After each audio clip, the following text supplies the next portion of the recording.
Monsieur le secrétaire général, Monsieur le secrétaire général, Excellences, chers collègues, la 9738e séance du Conseil de sécurité est ouverte. Je voudrais saisir cette occasion pour rendre hommage, au nom du Conseil, à son Excellence M. Samuels Bogar, représentant de la Slovénie, qui a assuré la présidence du Conseil de sécurité pendant le mois de septembre.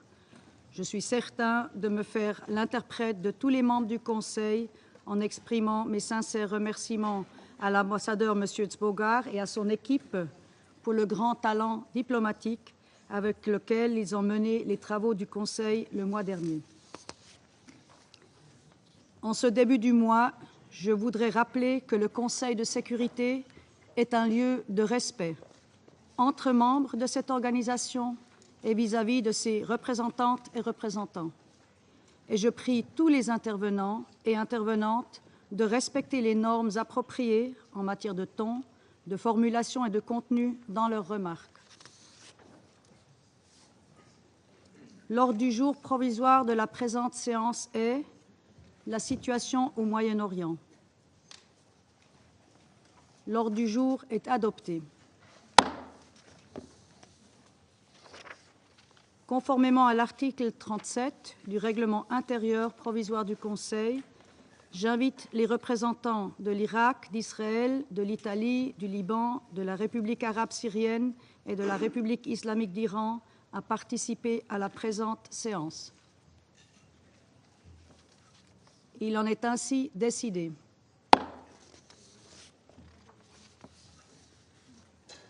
Le Conseil de sécurité va maintenant aborder l'examen du point 2 de l'ordre du jour.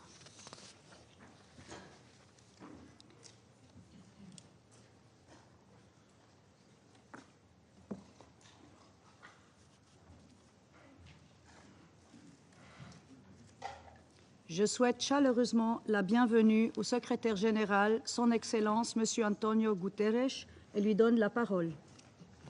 Madam President, Excellencies, the raging fires in the Middle East are fast becoming an inferno. Exactly 1 week ago, I briefed the Security Council about the alarming situation in Lebanon. Since then, things have gone from bad to much, much worse. As I told the Council last week, the Blue Line has seen tensions for years. But since October, exchanges of fire have expanded in scope, depth, and intensity. I stated that almost daily exchanges of fire by Hezbollah and other non-state armed groups in Lebanon and the Israel Defense Forces are in repeated violation of Security Council Resolution 1701. I emphasize that the daily use of weapons by non-state armed groups is in violation of Security Council Resolutions 1559 and 1701. And I stressed that Lebanese sovereignty and territorial integrity must be respected, and the Lebanese state must have full control of weapons throughout Lebanon.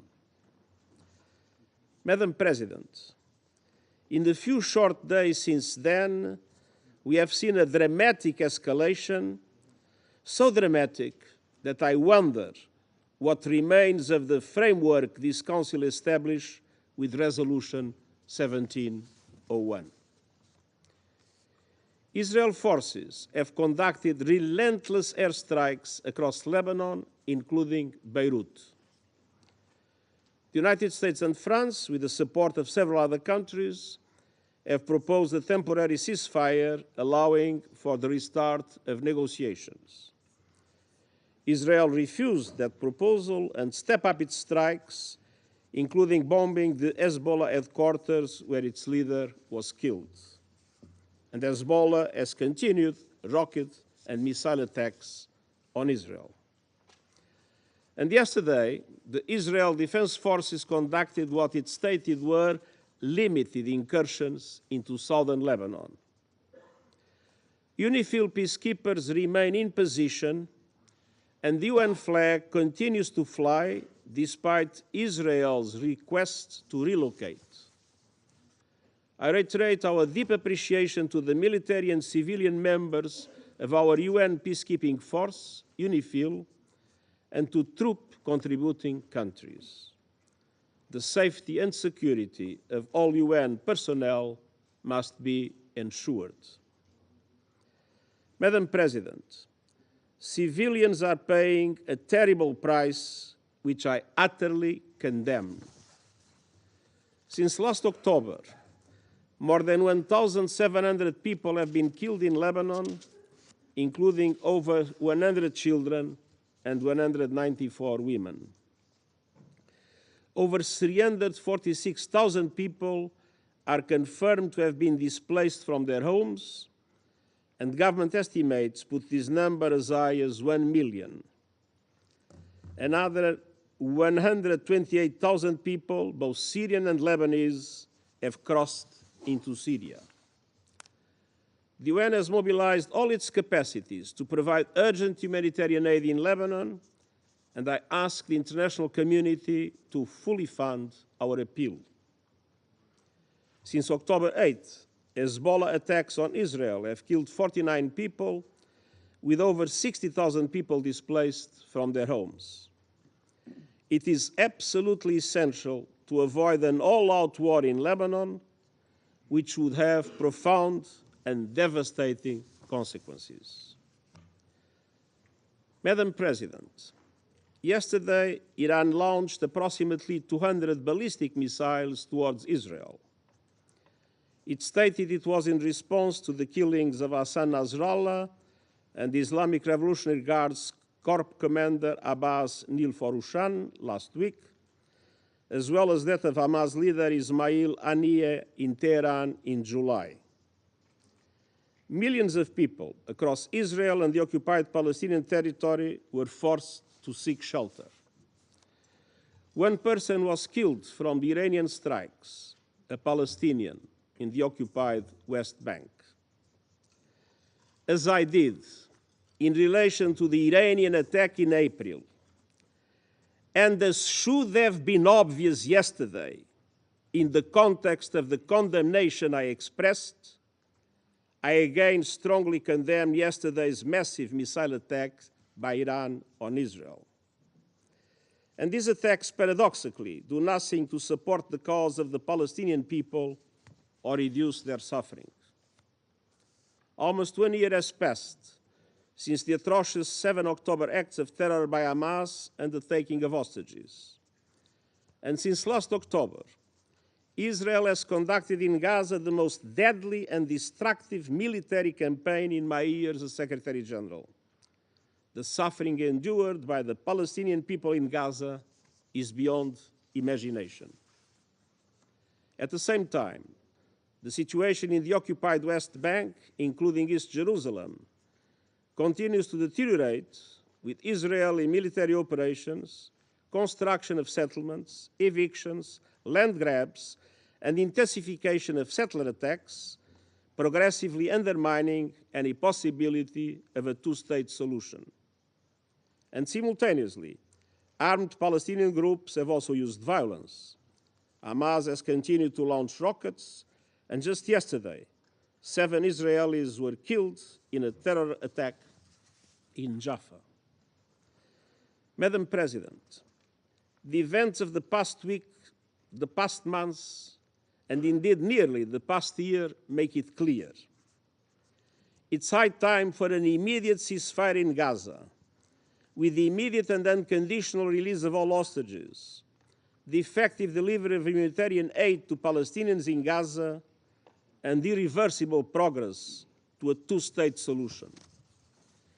It's high time for a cessation of hostilities in Lebanon, re-election towards full implementation of Security Council resolutions 1559 and 1701, paving the way for diplomatic efforts for sustainable peace. It's high time to stop the sickening cycle of escalation after escalation that is leading the people of the Middle East straight over the cliff. Each escalation has served as a pretext for the next. we must never lose sight of the tremendous toll that this growing conflict is taking on civilians. And we cannot look away from systematic violations of international humanitarian law. This deadly cycle of tit-for-tat violence must stop. Time is running out, and I thank you. Je remercie le secrétaire général de son exposé et je donne maintenant la parole aux membres du Conseil qui souhaitent faire une déclaration. Je donne maintenant la parole aux représentants de la France. Madame la Présidente, je remercie le secrétaire général des Nations Unies pour son intervention et je tiens à lui redire le plein soutien et toute la confiance de la France. La France condamne les attaques par missiles balistiques perpétrées hier par l'Iran contre Israël. Attachée à la sécurité d'Israël, la France a mobilisé ses moyens militaires au Moyen-Orient pour parer la menace iranienne. Nous appelons l'Iran à s'abstenir de toute action susceptible de conduire à une déstabilisation supplémentaire et à un embrasement régional. Nous condamnons aussi l'attaque terroriste qui a visé des civils à Jaffa. La France rappelle la nécessité de mettre fin à l'escalade militaire dans la région qui ne fait qu'aggraver l'instabilité et accroître l'insécurité et dont les populations civiles sont les premières victimes. Au Liban, la situation est grave. Les opérations militaires s'intensifient. L'armée israélienne a mené des incursions terrestres sur le territoire libanais en violation de la souveraineté libanaise et le Hezbollah poursuit ses attaques contre Israël. Comme l'a rappelé le ministre de l'Europe et des Affaires étrangères, Jean-Noël Barrot, lors de sa visite à Beyrouth le 30 septembre, la France est opposée à toute opération terrestre israélienne au Liban et elle appelle à la cessation des attaques indiscriminées contre les civils. La France condamne les frappes aériennes israéliennes qui ont provoqué un nombre considérable de victimes civiles, ainsi que les attaques du Hezbollah contre Israël et sa population. Il faut un cessez-le-feu au plus vite au Liban. La France appelle les parties à se saisir sans délai de l'appel et des propositions du président de la République française et du président des États-Unis, avec le soutien de nos partenaires, en vue de parvenir à un cessez-le-feu ouvrant la voie à un règlement diplomatique du conflit. Il est impératif de restaurer la souveraineté et l'intégrité territoriale du Liban. Au sud Liban, le cadre est clair. Il faut mettre en œuvre intégralement la résolution 1701. Elle est reconnue tant par le Liban que par Israël comme le cadre pour parvenir à une stabilité durable le long de la ligne bleue et offrir des garanties de sécurité pour les deux pays. Les déplacés doivent pouvoir retourner chez eux en toute sécurité, en Israël comme au Liban. La France réaffirme son engagement au sein de la FINUL et elle salue le travail des casques bleus. Avec près de 700 soldats, la France y prend toute sa part. Il faut que toutes les parties au conflit garantissent la protection des casques bleus. C'est une obligation qui s'impose à elles. La France rappelle également la nécessité d'un cessez-le-feu immédiat et durable à Gaza, permettant un accès humanitaire complet à la population, la libération immédiate de tous les otages et la reprise des négociations en vue de mettre en œuvre de façon effective la solution à deux États. Madame la Présidente, les civils doivent toujours et partout être protégés. La France rappelle l'impératif de respect du droit international humanitaire. Il est temps que le Conseil de sécurité fasse preuve d'unité et puisse d'une seule voix demander de travailler à la désescalade dans la région. La France poursuit ses efforts en ce sens, en lien avec ses partenaires. Je vous remercie. Je remercie le représentant de la France et je donne maintenant la parole à la représentante du Royaume-Uni. Thank you, President. And let me start by thanking the Secretary-General for his briefing and reiterate our full and unequivocal support to him and to the UN as they seek to address this crisis. The events this week are gravely concerning. Yesterday, the Iranian regime launched over 200 ballistic missiles at Israel. we categorically condemn this act of aggression, which escalates an already dangerous situation. As my Prime Minister said yesterday, Israel has our full support in exercising its right to defend itself against Iranian aggression. President, we are deeply concerned about the prospect of further escalation in Lebanon and across the region. We have been clear. All our efforts now must be on stopping this cycle of violence. Iran and its allies across the region must exercise restraint and step away from the brink. We've been clear. My Foreign Secretary has consistently called for a ceasefire in Lebanon by Lebanese Hezbollah and Israel, and the implementation of a political plan in line with UNSCR 1701. We have been clear. In Gaza, we need an immediate ceasefire and the release of the hostages. My Foreign Secretary has urged both Israel and Hamas to agree the ceasefire deal on the table, to choose peace and bring this chaos to an end. Peace, not war, is the courageous option. It is also the best option to secure stability and security for Israelis, Palestinians, Lebanese, and the wider region. President, my Prime Minister has been working urgently to gather support for a political solution to this crisis. Only a ceasefire in Lebanon and Gaza would create the space to agree a political plan consistent with UNSCR 1701 that allows for the sustainable return of displaced Israeli and Lebanese civilians to their homes. Innocent civilians in Israel and in Lebanon have been displaced from their homes for too long already. The only way they will return is through a sustainable peace across the blue line. The conflict in Lebanon is causing devastating consequences for civilians, especially for women and children, and draws us closer to a wider regional conflict. President, we cannot let Lebanon become another Gaza. With mounting civilian casualties and hundreds of thousands of displaced people, all parties must do everything possible to protect civilians and fully respect international humanitarian law. A widening of the conflict is in no one's interest. The actions taken now will impact a generation. I call on all actors to step back from the brink and find a political resolution. I thank you. Je remercie la représentante du Royaume-Uni et je passe maintenant la parole à la représentante de Malte. Thank you, President. And at the outset, allow me to congratulate you on assuming the presidency of the Council and thank Slovenia for its leadership in steering our work in September. I also thank the Secretary-General for his remarks. I reiterate our continued and unwavering support to him and thank him for his continued leadership and moral compass whilst guiding this organization through such difficult times. Malta echoes the Secretary-General in condemning the continued and escalatory hostilities across the Middle East.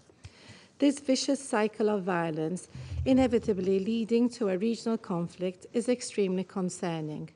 It must be brought to an end. Repeated strikes across Lebanon and Israel, and Israeli operation across the Blue Line, continued rocket fire into Israel by Hezbollah, and the latest Iranian missile attacks on Israel, together with continued rhetoric and threats by relevant parties to continue escalating hostilities, are only paving the way towards a bleak and desolate future for the entire region. Amid the worst displacement crisis in the country's history, we are witnessing yet another man-made humanitarian catastrophe. We cannot be silent in light of this deterioration. Furthermore, we strongly condemn yesterday's missile attack on Iran by Israel. We call on Tehran to immediately halt such actions, which only contribute towards expanding a complex web of tensions and push the entire region closer to the precipice. We also condemn the terror attack in Jaffa yesterday, which killed 6 Israeli civilians and wounded 9 others. President, the Israeli-Hamas war, the resulting humanitarian crisis in Gaza, and situations elsewhere in the West Bank and East Jerusalem are the core of the explosive situation we now find ourselves in. These are the devastating consequences of unchecked conflicts.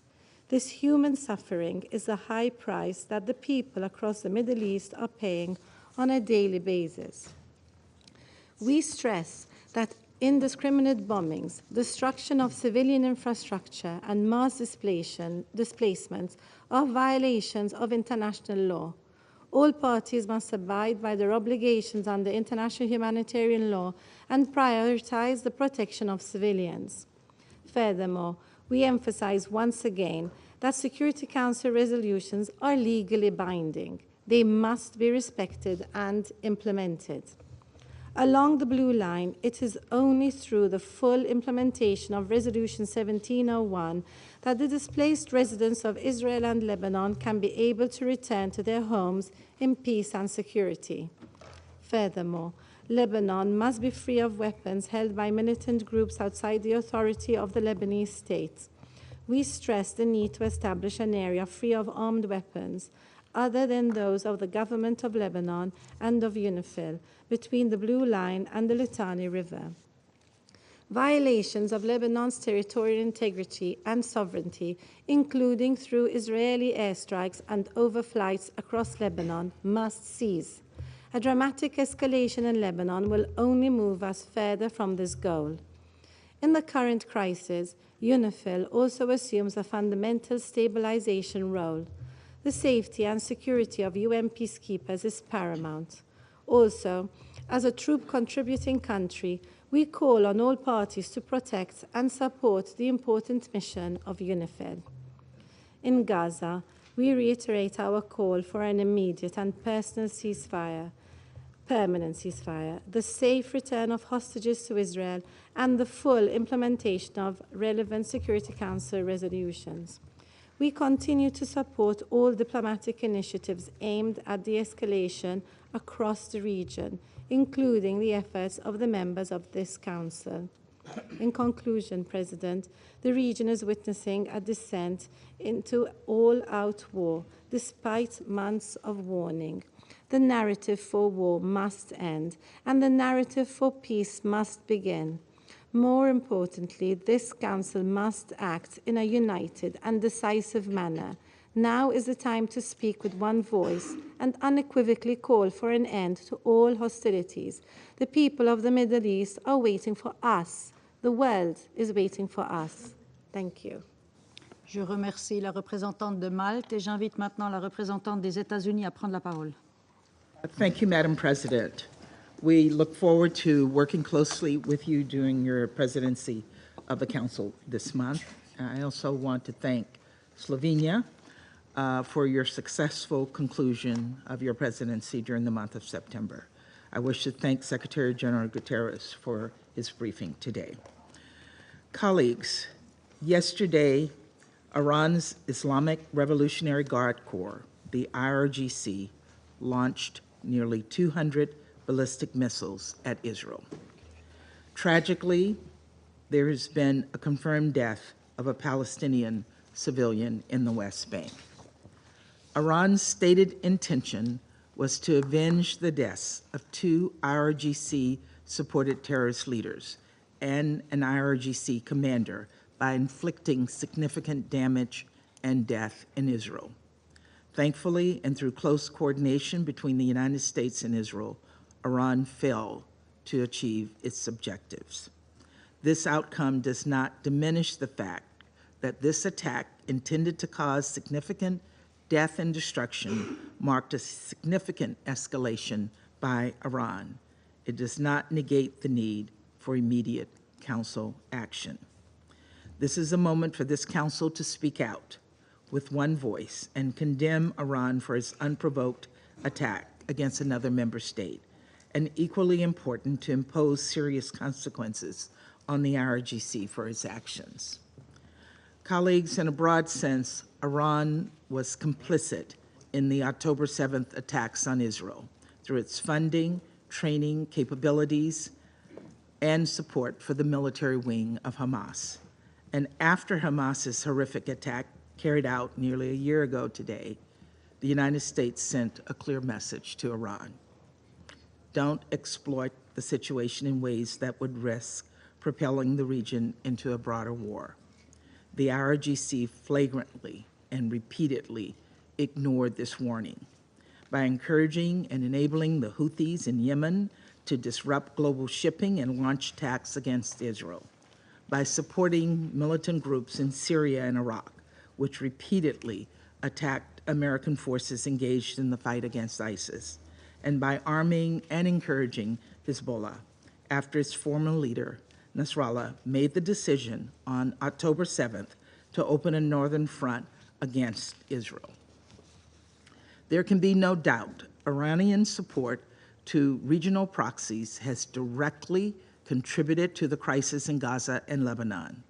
At the center of Iran's efforts since October 7th to sow chaos and threaten regional stability is the IRGC, which has repeatedly flouted and violated this Council's resolutions. I can't believe I have to say this, but I will, because the IRGC and its allies are out there peddling propaganda. The decision to launch nearly 200 ballistic missiles at Israel was not in any way defensive. The IRGC was not protecting Iran from threats from another member state. Instead, the IRGC was acting in solidarity with Hezbollah after the killing of Nasrallah, who led a terrorist group that has the blood of thousands of Americans, Lebanese, and Israelis on its hands. I can think of no starker example of state support of terrorism than launching ballistic missiles to avenge the death of a terrorist leader. It is indefensible and it is unacceptable. And we have a collective responsibility as members of the Security Council to impose additional sanctions on the IRGC for supporting terrorism and for flaunting so many of this Council's resolutions. If this Council sits on its hands, what message will that send? I fear that silence and inaction will only invite the IRGC to repeat attacks like what we saw yesterday and on April 13th of this year, again and again and again. Colleagues, we meet at a moment when there is a heightened risk of countries in the region being dragged into a broader conflict. This includes Lebanon. The intensified fighting over the last week has displaced nearly 1 million people, and we mourn the many civilians who've been killed. We also recognize that for nearly a year, Israel has repeatedly called for the full implementation of Resolution 1701, even as Hezbollah's attacks along the Israeli-Lebanese border have displaced Lebanese people. And even as Hezbollah has blocked Lebanon's government from exercising full sovereignty on its side of the blue line, it is significant that even in the aftermath of recent events, Israel is still calling for the full implementation of Resolution 1701. Achieving this outcome through the hard work of diplomacy remains the United States' urgent priority. We strongly believe that a diplomatic solution along the blue line, consistent with Resolution 1701, offers the only path to durably de-escalate tensions and allow Israeli and Lebanese citizens to return to their homes with safety and security. As we pursue this diplomatic solution, we reiterate our call on all parties to protect civilians. We also underscore our support for UNIFIL and emphasized that all parties must ensure UNIFIL personnel remain secure. Colleagues, we are also committed to doing everything possible to end the war in Gaza, where Palestinian civilians have been caught in the crosshairs of war, where dire humanitarian crisis persists. That's why we're working to bring about a ceasefire deal with release of hostages, consistent with Resolution 2735. The events of the past week should send an unambiguous message to Hamas's leadership, which continues to cower in tunnels beneath Gaza. Hezbollah and Iran will not rescue you. The only path forward is a ceasefire agreement. We must double down on diplomatic solutions that would ensure the safety of people across the region. As we do, there should be no doubt.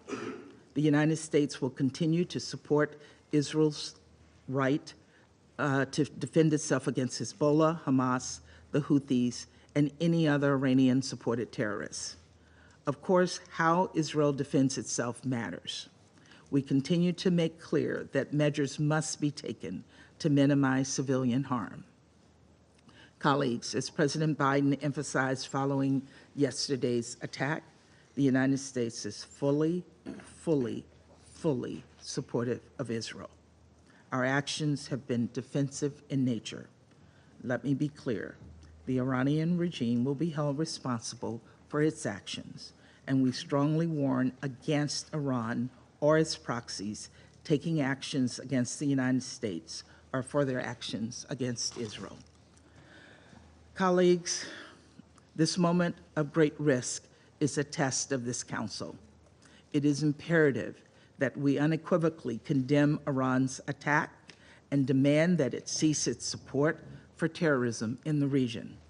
People in Israel and Gaza and the West Bank, in Lebanon, and across the region deserve a durable peace, and it is far past time for this Council to hold Iran accountable for fanning the flames of war. Thank you, Madam President. Je remercie la représentante des États-Unis et je donne la parole maintenant au représentant de la République de Corée. Thank you, Madam President. I'd like to thank Slovenia for their able leadership as President of the Council during the month of September. Let me also take this opportunity to congratulate you, Madam President, for assuming the presidency for October. I express my deep gratitude to the Secretary General for his briefing today and his tireless efforts for peace in the Middle East. This is a moment of reckoning for the Security Council. Resolution 1701 has been violated by all parties on the ground. A broader regional war with the potential to devastate not just Lebanon and the region, but far beyond, is dangerously knocking on our door. Our repeated calls for urgent restraint have been ignored. Both the regional stability and the credibility of this Council are now in jeopardy. Let there be no misunderstanding. It was Hamas' brutal attacks in broad daylight that set this escalation in motion. However, neither October 7th nor the ensuing response give any actor the right to violate the international norms and institutions that the United Nations and the global community have built over decades, including international humanitarian law, Security Council resolutions, and the sovereignty and territorial integrity stipulated under the UN Charter. The Security Council, which bears the primary responsibility for maintaining international peace and security, must unite and act. This is not like any other situation. This conflict has the potential to broaden and deepen, involving many countries without clear limitations in geography, and with far-reaching implications on international politics, economics, and even humanity as a whole. This demands more than passive condemnation. The Security Council must do something significant now to prevent the situation from plunging deeper into the abyss. The very raison d'etre of the Security Council is at stake here. Indeed, now is the time for the Security Council to draw a firm line in the sand. No actor should be given a green light of impunity or a blank check to operate far beyond the rule of law. We cannot afford to be paralyzed by frustration or helplessness.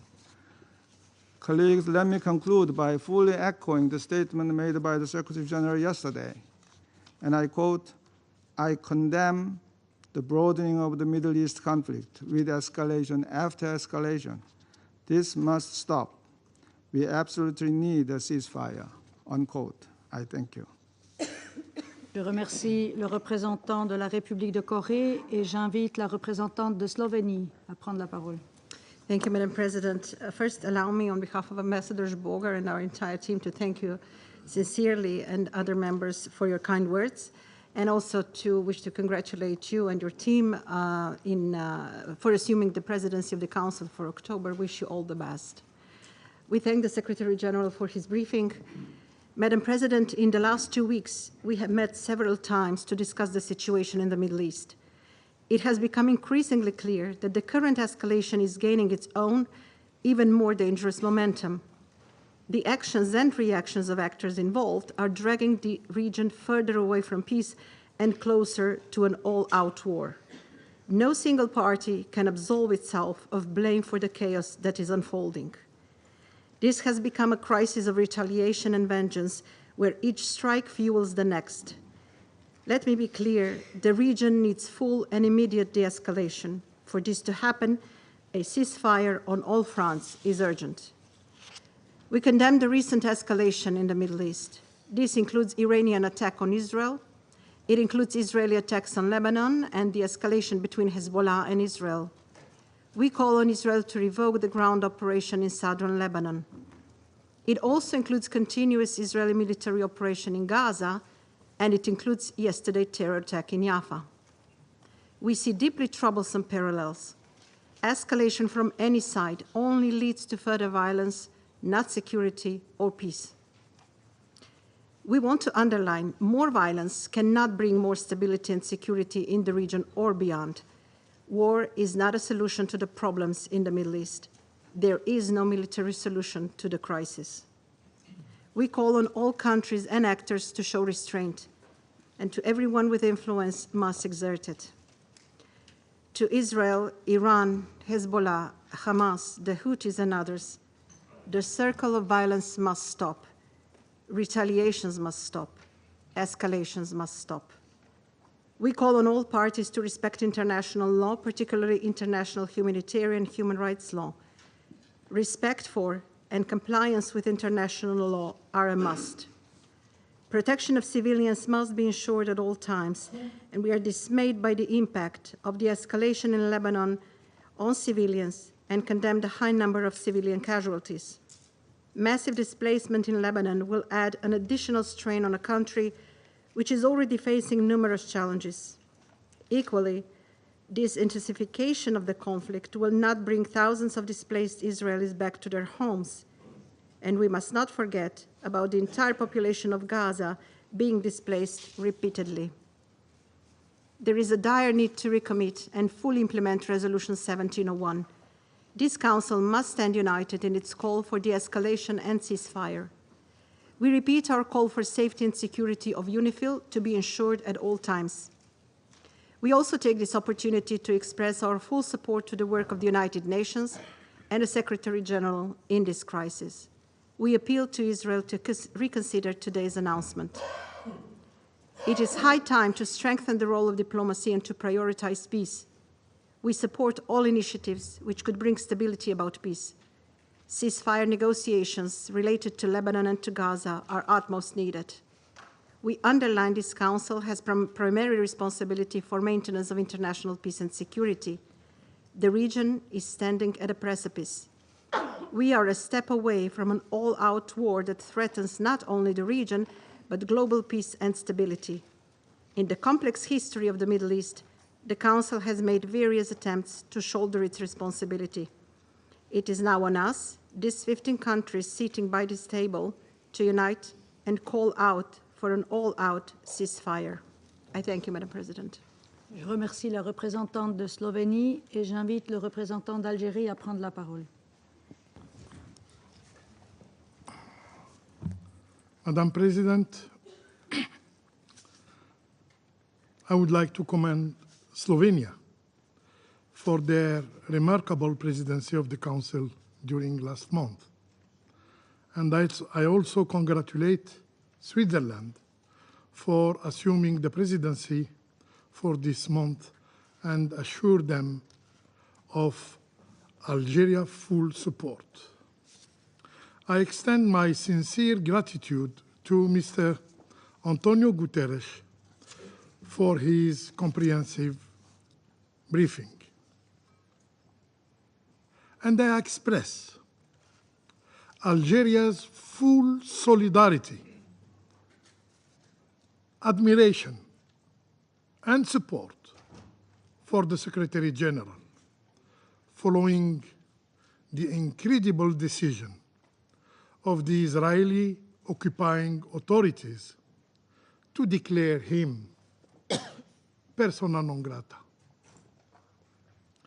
This decision reflects a clear disdain of the UN system and the entire international community. For the Israeli authorities, no narrative, no truth exists except their own.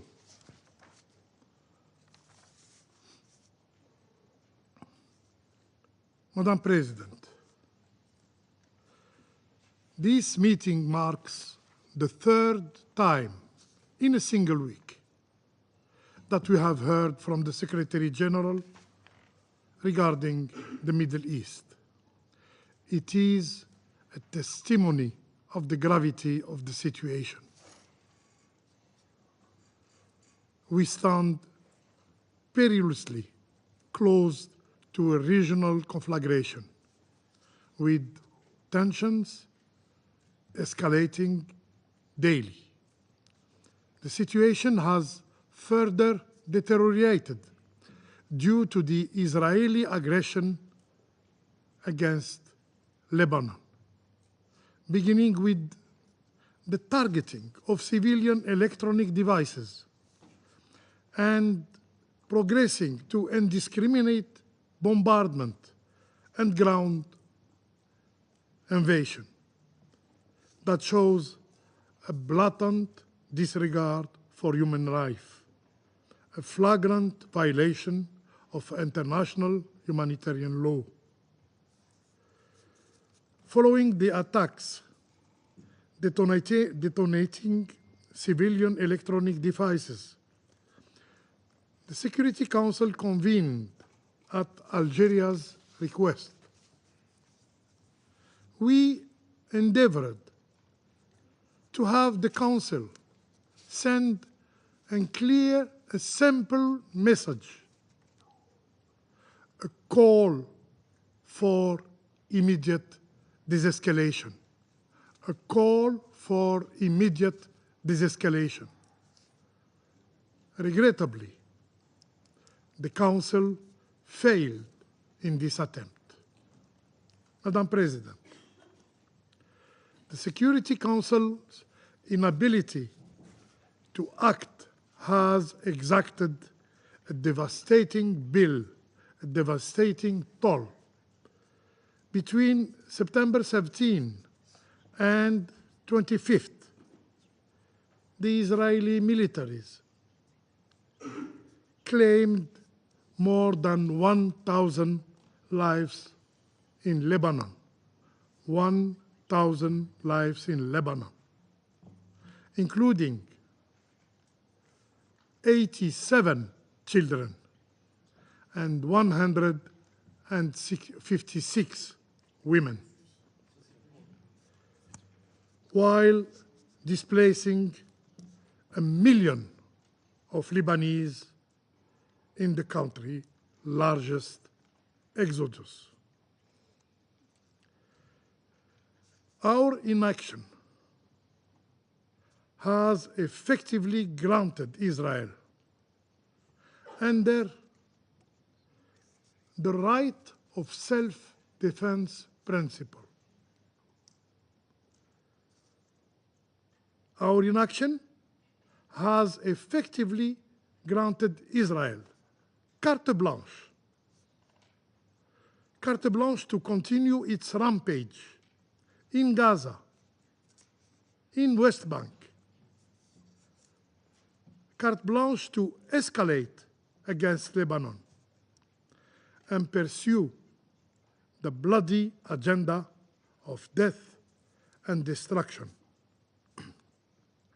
Now we hear the new rhetorics of desescalation through escalation. Strange.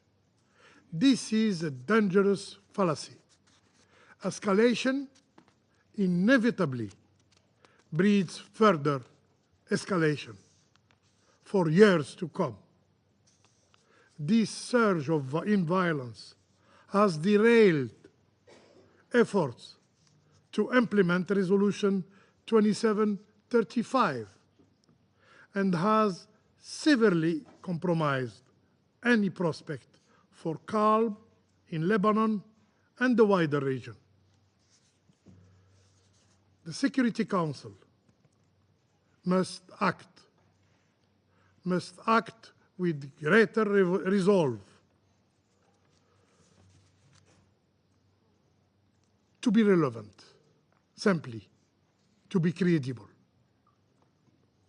As the highest authority responsible for maintaining international peace and security, it is unacceptable for its decision, including Resolution 2735, to be blatantly disregarded. Israel is not above the law, and we must hold it accountable. We need solutions, tangible, enforceable solutions. No more rhetorics that serves no one. Madam President, while we must not allow the escalation in Lebanon to overshadow the ongoing tragedy in Gaza, it seems some have grown indifferent of Gaza's people plight. Any effort to address the broader escalation in the region must begin with halting the brutal assault in Gaza. I repeat, any effort to address the broader escalation in the region must begin with halting the brutal assault in Gaza. We need an immediate ceasefire. We need an immediate ceasefire in Gaza. Everyone, save for the Israeli occupier, seeks this end, this cycle of violence, and is working toward that end. So how long will the international community remain impotent in the face of Israel's defiance? How long will we fail to enforce full implementation of Resolution 1701, especially Israel's withdrawal from Lebanese territory, a key condition for Lebanon's stability? Madam President, the Middle East urgently requires concerted actions from all of us, to find lasting, sustainable solution to its crisis. These solutions demand an end to Israeli occupation of Arab lands in Lebanon, in Syria, and the establishment of an independent Palestinian state with Al-Quds Sharif as its capital. I thank you, Madam President. Je remercie le représentant d'Algérie et je passe la parole au représentant du Mozambique.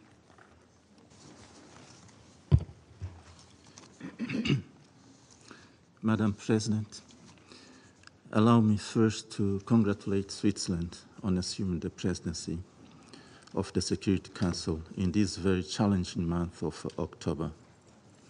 We pledge our full support. We also thank Slovenia for its successful presidency in the month of September. We are grateful to His Excellency, Mr. Antonio Guterres, United Nations Secretary General, for his insights on this deeply concerning matter.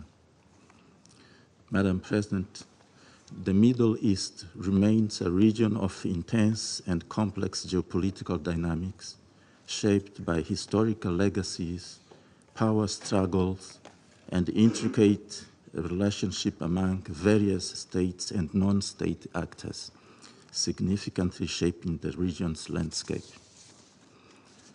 The Palestine question, a central and profoundly impactful issue, continues to influence diplomatic relations and strategic interests, not only within the region, but also globally. The ongoing conflict and the quest for a two-state solution continue to be pivotal in discussion about peace and stability in the Middle East.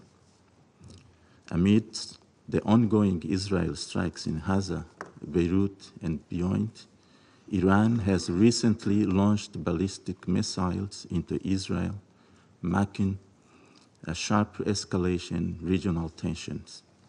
This action is reportedly in retaliation for the recent killing of Hezbollah and Hamas leaders by Israel airstrikes. These military acts further exacerbate the prevailing regional tensions and may indeed trigger more conflicts involving other countries with potentially unthinkable implications. In this context, we recall that during the 79th General Assembly debate, world leaders expressed deep concern over the escalating conflict in Gaza and its potential spillover to Lebanon. Both the UN Secretary General and the President of the General Assembly urged Israel to cease hostilities and pursue a diplomatic resolution to prevent Lebanon from becoming another conflict zone like Gaza. Madam President, precisely 6 months ago in this chamber, we raised serious concerns that ongoing retaliatory attacks between Israel and Iran could significantly escalate regional tensions and potentially lead to a full-blown conflict between Israel and Iran. Regrettably, this is now fast becoming a sad reality. These retaliatory attacks are shaping the foreign policies and security strategies of regional states and their external allies. While recognizing the right of states to self-defense as enshrined in the UN Charter, we express our deep concern on the recent Iranian strikes. In light of the prevailing situation, it is imperative that all parties involved, including Israel and Iran, strictly adhere to international legal norms to prevent further military confrontation and maintain regional stability. All involved parties need to exercise restraint and approach the situation with wisdom and prudence. The Council must continue to closely monitor the situation and take appropriate action to deter additional threats while safeguarding international peace and security. Furthermore, the Council must actively engage all concerned parties to prevent any miscalculations that could lead to broader conflict in an already volatile region.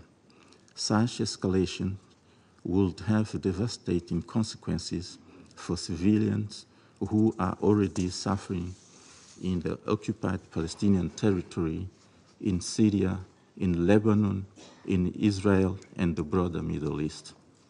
Indeed, we should not forget the human cost of this deepening conflict. The prevailing situation is a matter of great concern and demands our profound reflection and immediate action, as it represents one of the most severe humanitarian crises of our time. With each escalation, the conflict generates more casualties, displacement, and destruction of infrastructure, exacerbating the unimaginable human tragedy in the war conflict zones. Seeking a sustainable solution in the Middle East region is of paramount importance. Stability in the Middle East is vital for the security and development of all the states in the region, including Iran and Israel.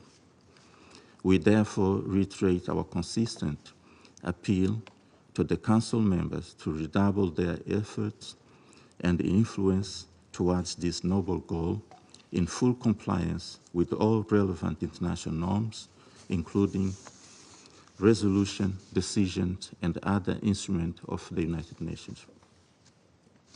Let us strive for peace, understanding, and cooperation in the Middle East, mindful of the fact that acknowledging the legitimate concerns of all involved parties is a crucial step towards fostering stability, harmony in diversity. I thank you, Madam President. Je remercie le représentant du Mozambique et je donne la parole à la représentante du Guyana.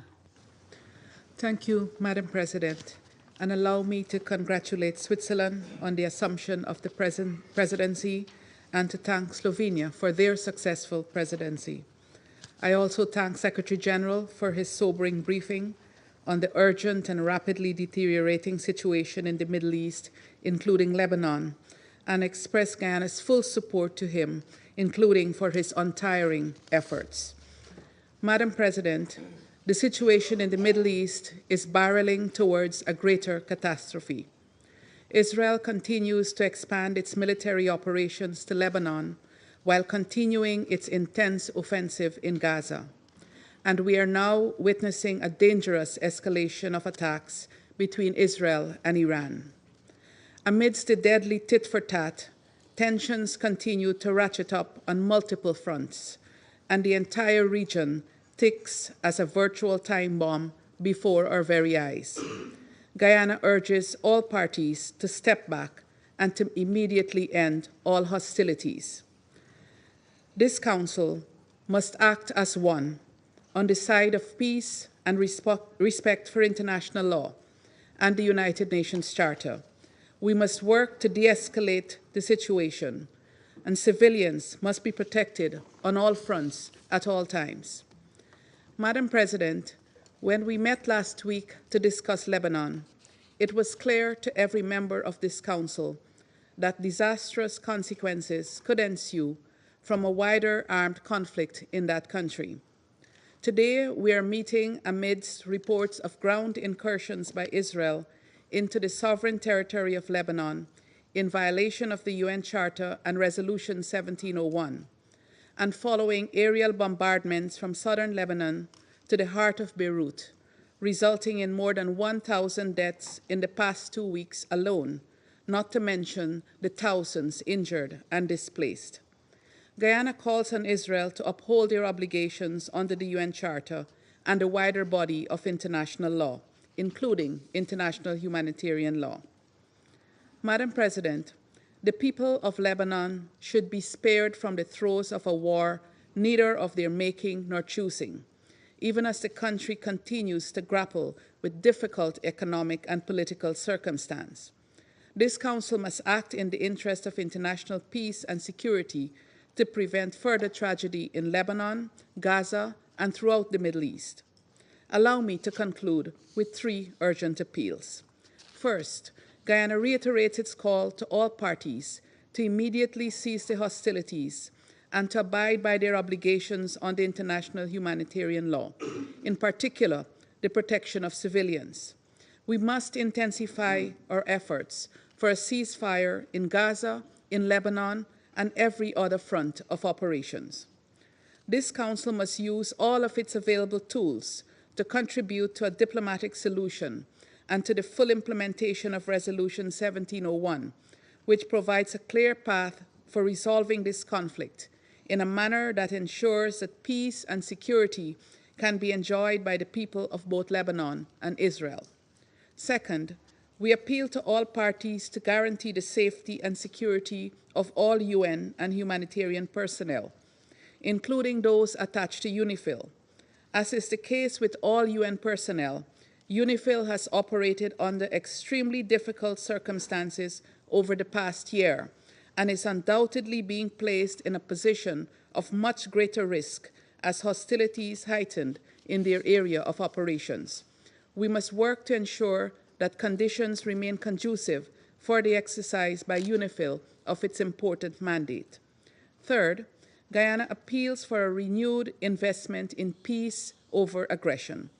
Let us enable the former at the expense of the latter, as we strive to save the present generation from the continuing scourge of war. As Council members, let us act together in favor of the millions of civilians who are paying the heaviest price in these senseless wars. Justice and peace demand that we do no less. I thank you. Je remercie la représentante du Guyana et j'invite le représentant du Japon à prendre la parole. Thank you, Madam President.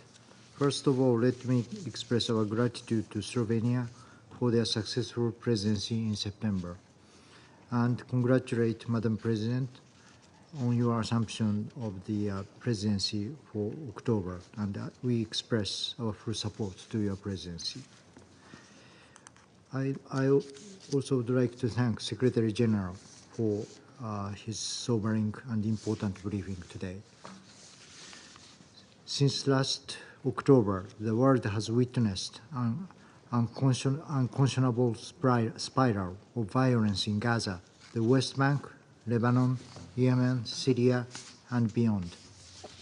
The recent developments in Lebanon are particularly worrying. We are seriously concerned about the ground operation conducted by Israel Defense Forces in Lebanon. We cannot tolerate any further escalation. In this vein, Japan once again calls for an immediate ceasefire between Israel and Hezbollah. All parties need to demonstrate their recommitment to the full implementation of relevant UN Security Council resolutions, including Resolution 1701. Japan pays respect to the UN staff and personnel on the ground, devoting the high cause under the severe circumstances. Their security must be ensured. Now, we are seeing the growing needs of the civilians in Lebanon who are facing the onset of a displacement crisis. Thus, Japan reiterates its call on all parties to immediately take all measures to prevent any further civilian casualties and adhere to international law, including international humanitarian law, to prioritize the protection of civilians and ensure humanitarian access. Madam President, the escalation in Lebanon will drag the Middle East into a wider conflict, as was seen yesterday. Japan is deeply concerned about the attacks conducted by Iran using ballistic missiles against Israel. These attacks further deteriorate the current situation in the Middle East. We strongly condemn such an escalation. Secretary General issued a statement that condemned the broadening of the Middle East conflict, and we reiterate his call for immediate ceasefire. In April, when this council was convened following Iran's large-scale attack against Israel, many of us stand that it constitutes an unprecedented development. However, we have seen what was unprecedented occurring twice within the last 6 months. This clearly shows the Middle East is following a dangerous path that could lead to a catastrophe. We must not let this happen. In this regard, Japan amplified our call to all parties to exercise maximum restraint, work towards de-escalation,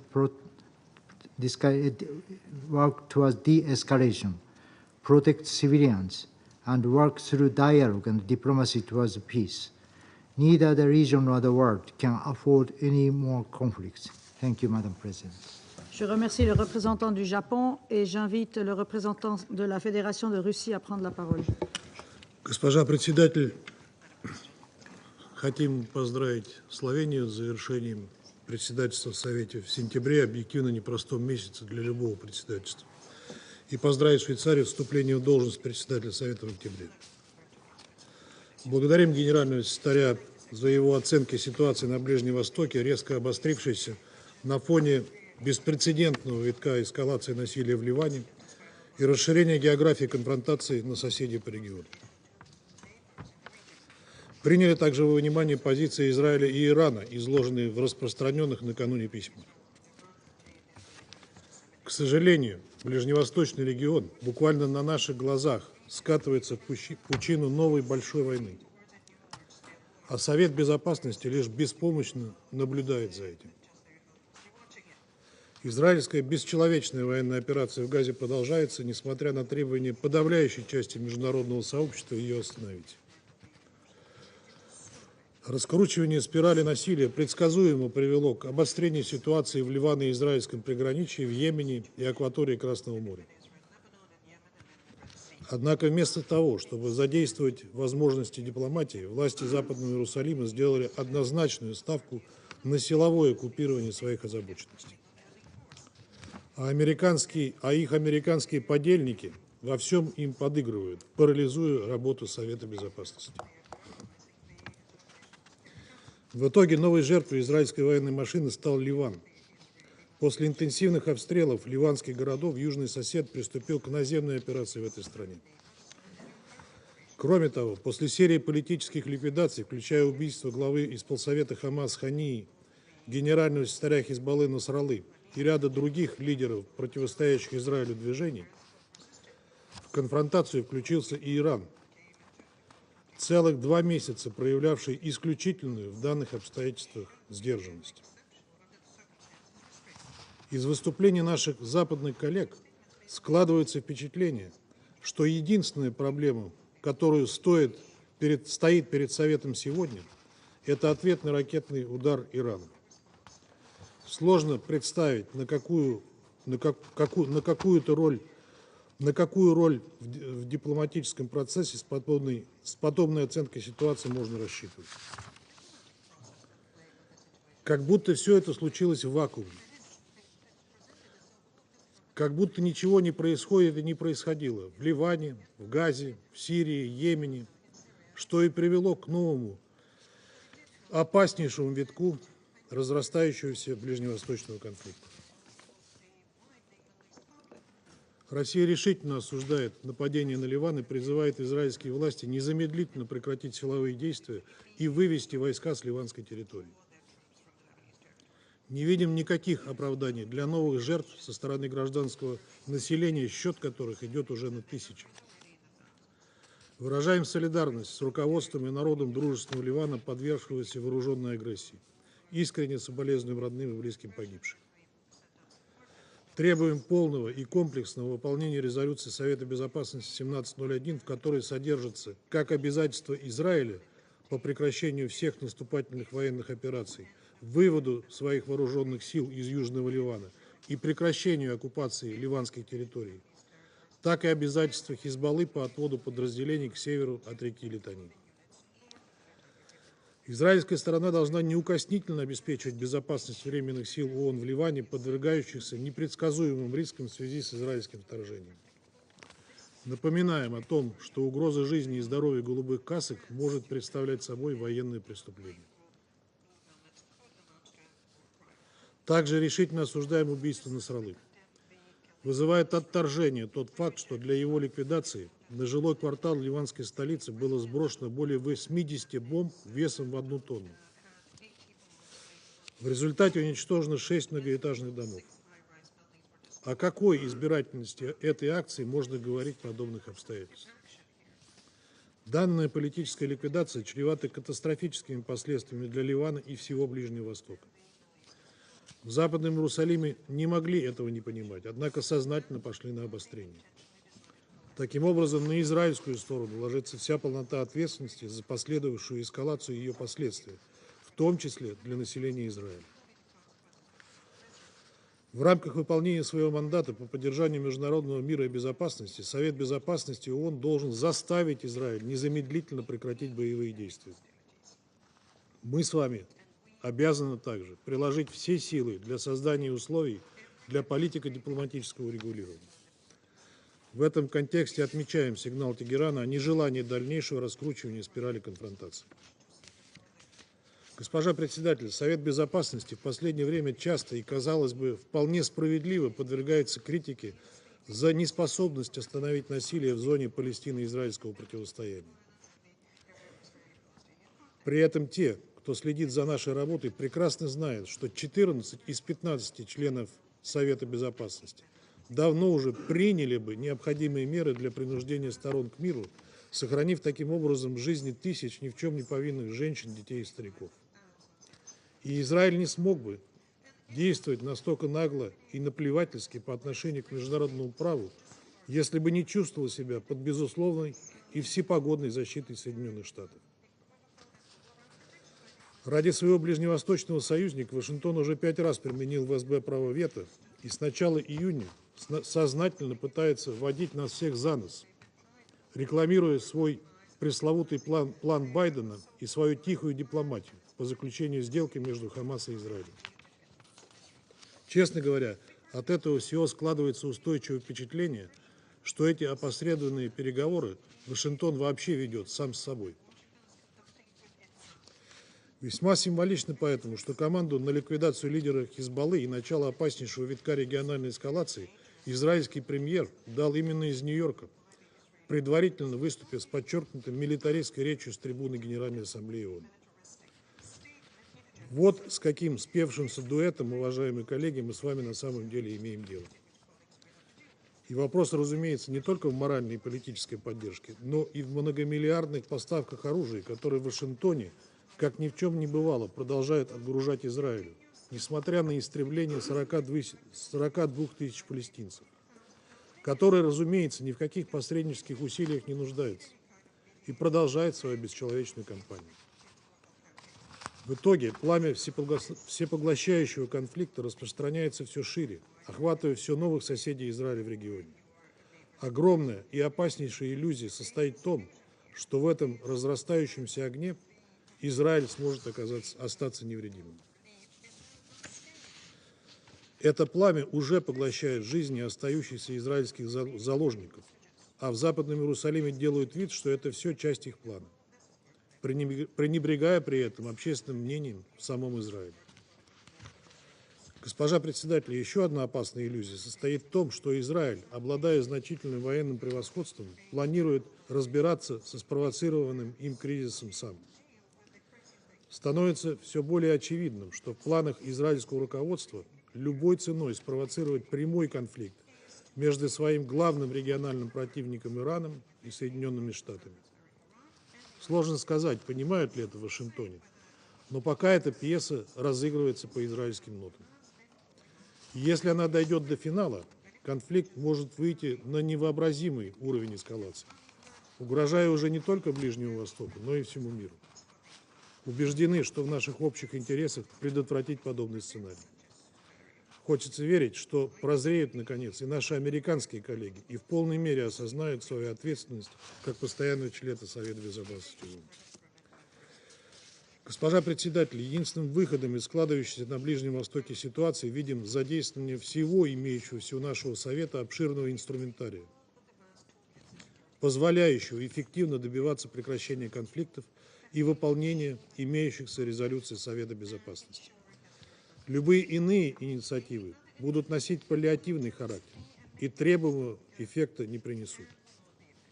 Не видим альтернативы тому, чтобы заставить стороны конфликта безотлагательно установить режим прекращения огня в Газе, сопровождаемый обменом заложниками и заключенными и организацией полного беспрепятственного ГУМ-доступа в анклав. Это заложит фундамент под перезапуск процесса мирного урегулирования палестинского вопроса на международно признанной базе, в основе которого лежит принцип двух государств, в поддержку которого мы все неизменно выступаем. Второй вектор приложения наших усилий также очевиден. Немедленное прекращение огня на юге Ливана и в целом отказ всех прямых или косвенных участников конфликта от силовых шагов, провокаций и разжигающей ненависть территорий. Госпожа председатель, сегодняшняя новость об объявлении генерального секретаря ООН персоной нон-грата в Израиле – это неслыханное и в высшей степени хамское решение. Это пощечина не только ООН, но и всем нам. Призываем членов Совета и членов ООН отреагировать на этот возмутительный шаг. Еще раз повторяем, необходимый для решения этих задач инструментарий у Совета имеется. Вопрос лишь в наличии политической воли. А она у нас есть. А у вас? Призываем всех как можно скорее дать ответ на этот вопрос. Благодарю вас. Je remercie le représentant de la Fédération de Russie et je passe la parole au représentant de la Sierra Leone. Madam President, the Security Council has been convened in the most difficult of circumstances concerning the Middle East. Allow me, however, to congratulate you and Switzerland on assuming the presidency of the Council and assure you of Sierra Leone's fullest support and cooperation. Similarly, we congratulate and commend Slovenia on their efficient and excellent stewardship of the Council in the critical month of September. I also thank His Excellency Antonio Guterres, Secretary General of the United Nations, for his important briefing on a tragically escalating situation. Mr. Secretary General, be assured of Sierra Leone's fullest support, always. Madam President, colleagues, Sierra Leone is gravely concerned about the dangerous cycle of escalation in the Middle East, characterized by spiraling tit-for-tat, ping-pong retaliatory attacks, not in conformity with the United Nations Charter, including the application of its Article 51, that can only lead to a mutually assured destruction if there is no immediate de-escalation. Despite the resonant and resolute call for ceasefire by our leaders in the general debate of the 79th session of the United Nations General Assembly, and repeated calls by members of this Council for ceasefire and restraint, it must be clear to all that we now have a regional conflict with multiple fronts in Gaza and violence in the West Bank, in Lebanon, where its sovereignty and territorial integrity is being violated, retaliatory attacks between Israel and Iran, as well as with the Houthis in Yemen. Since the 7th October 2023 heinous attacks led by Hamas on Israeli civilians, which we have condemned as acts of terror, we are gravely concerned about the escalation of violence that has ensued. In Gaza, the response by Israel has been characterized by collective punishment, widespread bombardment, and alarming disregard for international humanitarian law, leading to immense civilian suffering and the destruction of critical civilian infrastructure. Only hours ago, it has been reported that 50 people were killed in southern Gaza, only a few hours ago. Gaza cannot be forgotten, as the rate and pace of killings have not subsided, with over 41,000 people killed, and the Security Council Resolution 2735 all but forgotten. The protection of civilians must remain our top priority. Sierra Leone is deeply disturbed by reports of disproportionate military responses, the targeting of civilian infrastructure, and the collective punishment of the population in Gaza. We urge all parties to respect the principles of distinction, proportionality, and necessity as enshrined in international humanitarian law. There can be no justification for the deliberate targeting of civilians or the destruction of civilian infrastructure that people rely for their survival. We continue to call for unhindered humanitarian access to Gaza. The blockade and siege has left civilians in desperate need of food, water, medical supplies, and basic services. Humanitarian access, safety, and aid must be allowed to flow to those who are suffering. Madam President, recent events, including strikes in Lebanon, the killing of a Hezbollah leader, and the reported land incursion by Israel, are deeply concerning.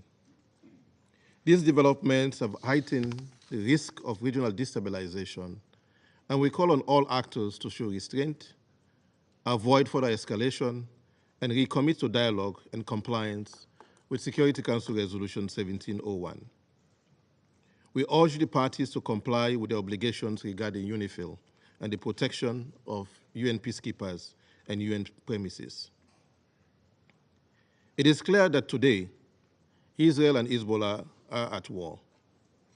Sierra Leone has been concerned about the repeated exchanges of fire across the blue line since Hezbollah launched rockets into Israel on 8 October 2023, unprovoked.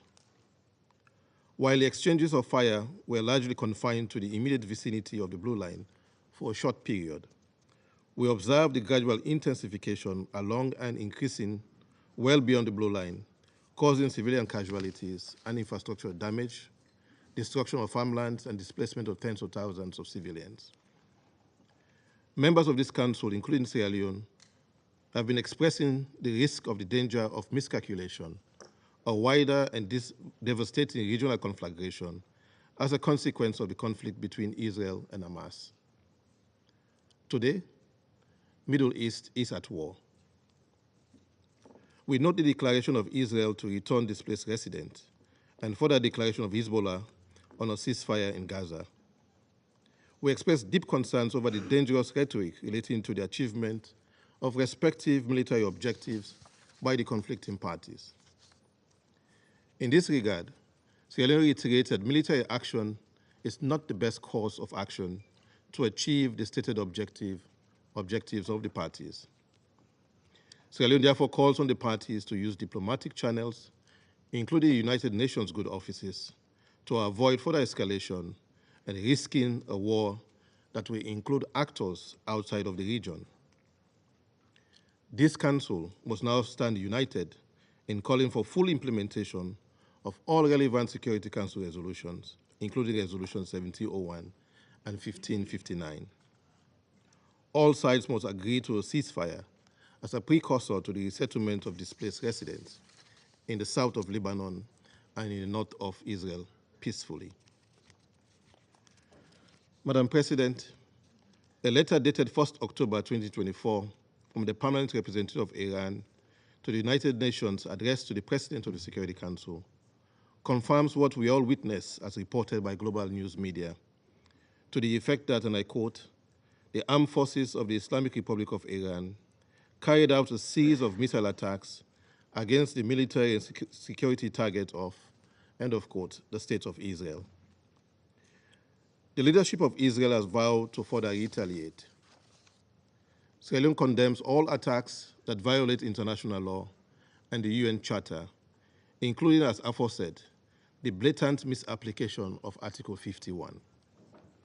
We join the UN Secretary General in condemning, and I quote, the broadening of the Middle East conflict with escalation after escalation. This must stop. We absolutely need a ceasefire, end of quote.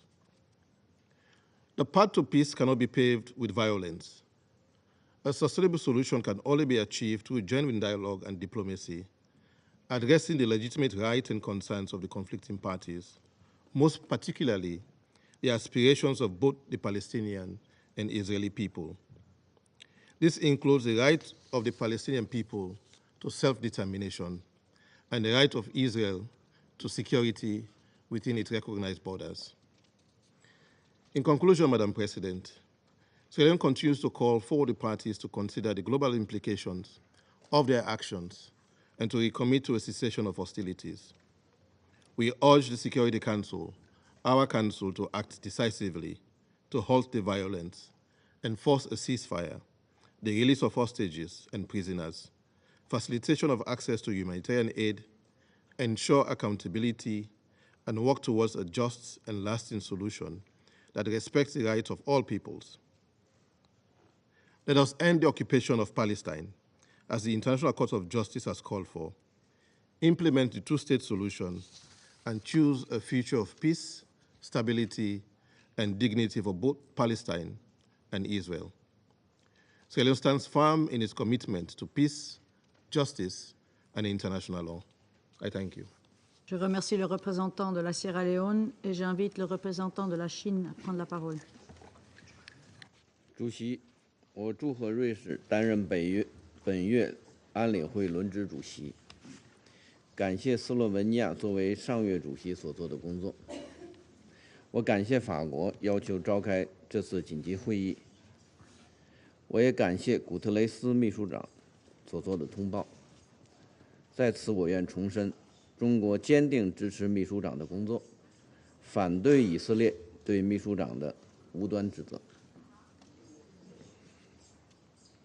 主席，在过去2周，中东局势，特别是黎巴嫩局势急转直下。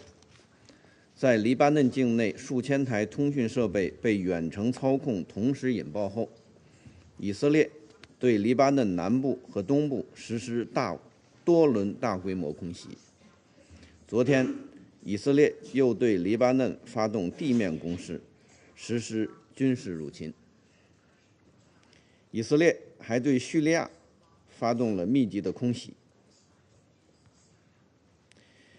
伊朗也对以色列的军事和安全目标实施了导弹袭击，并致函安理会，说明了他们的立场。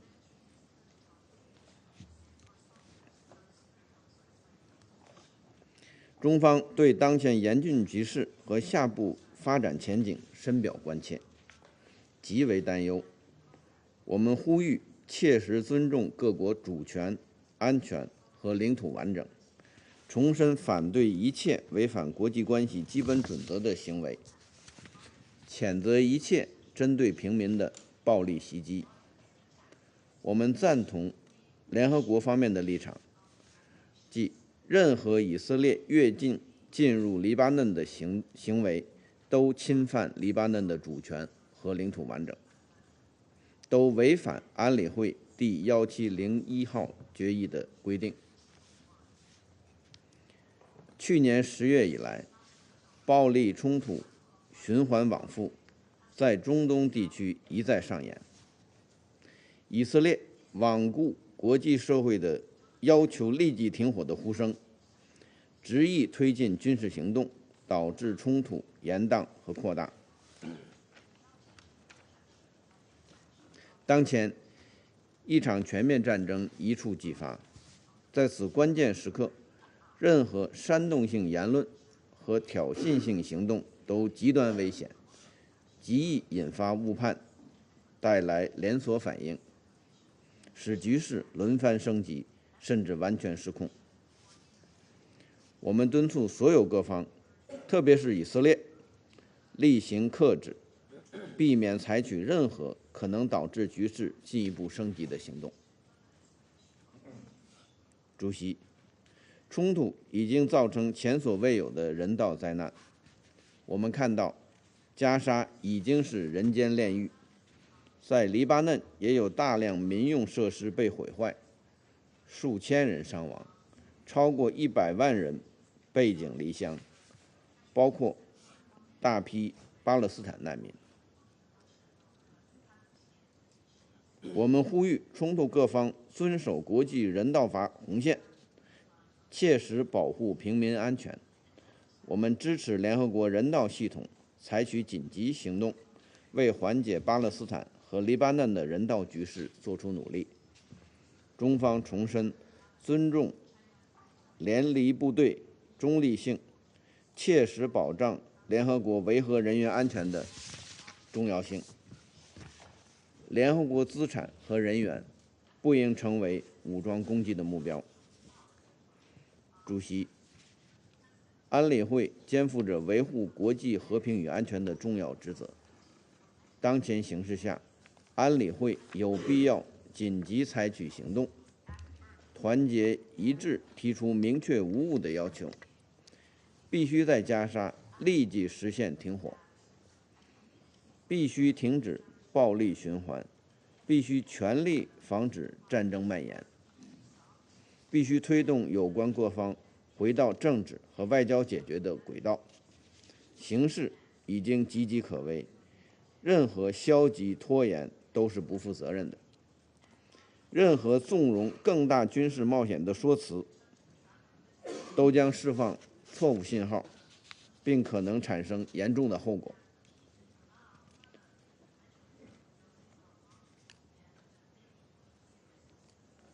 我们希望有影响的大国拿出真诚、负责任的态度，切实发挥建设性作用，避免局势进一步动荡。谢谢主席。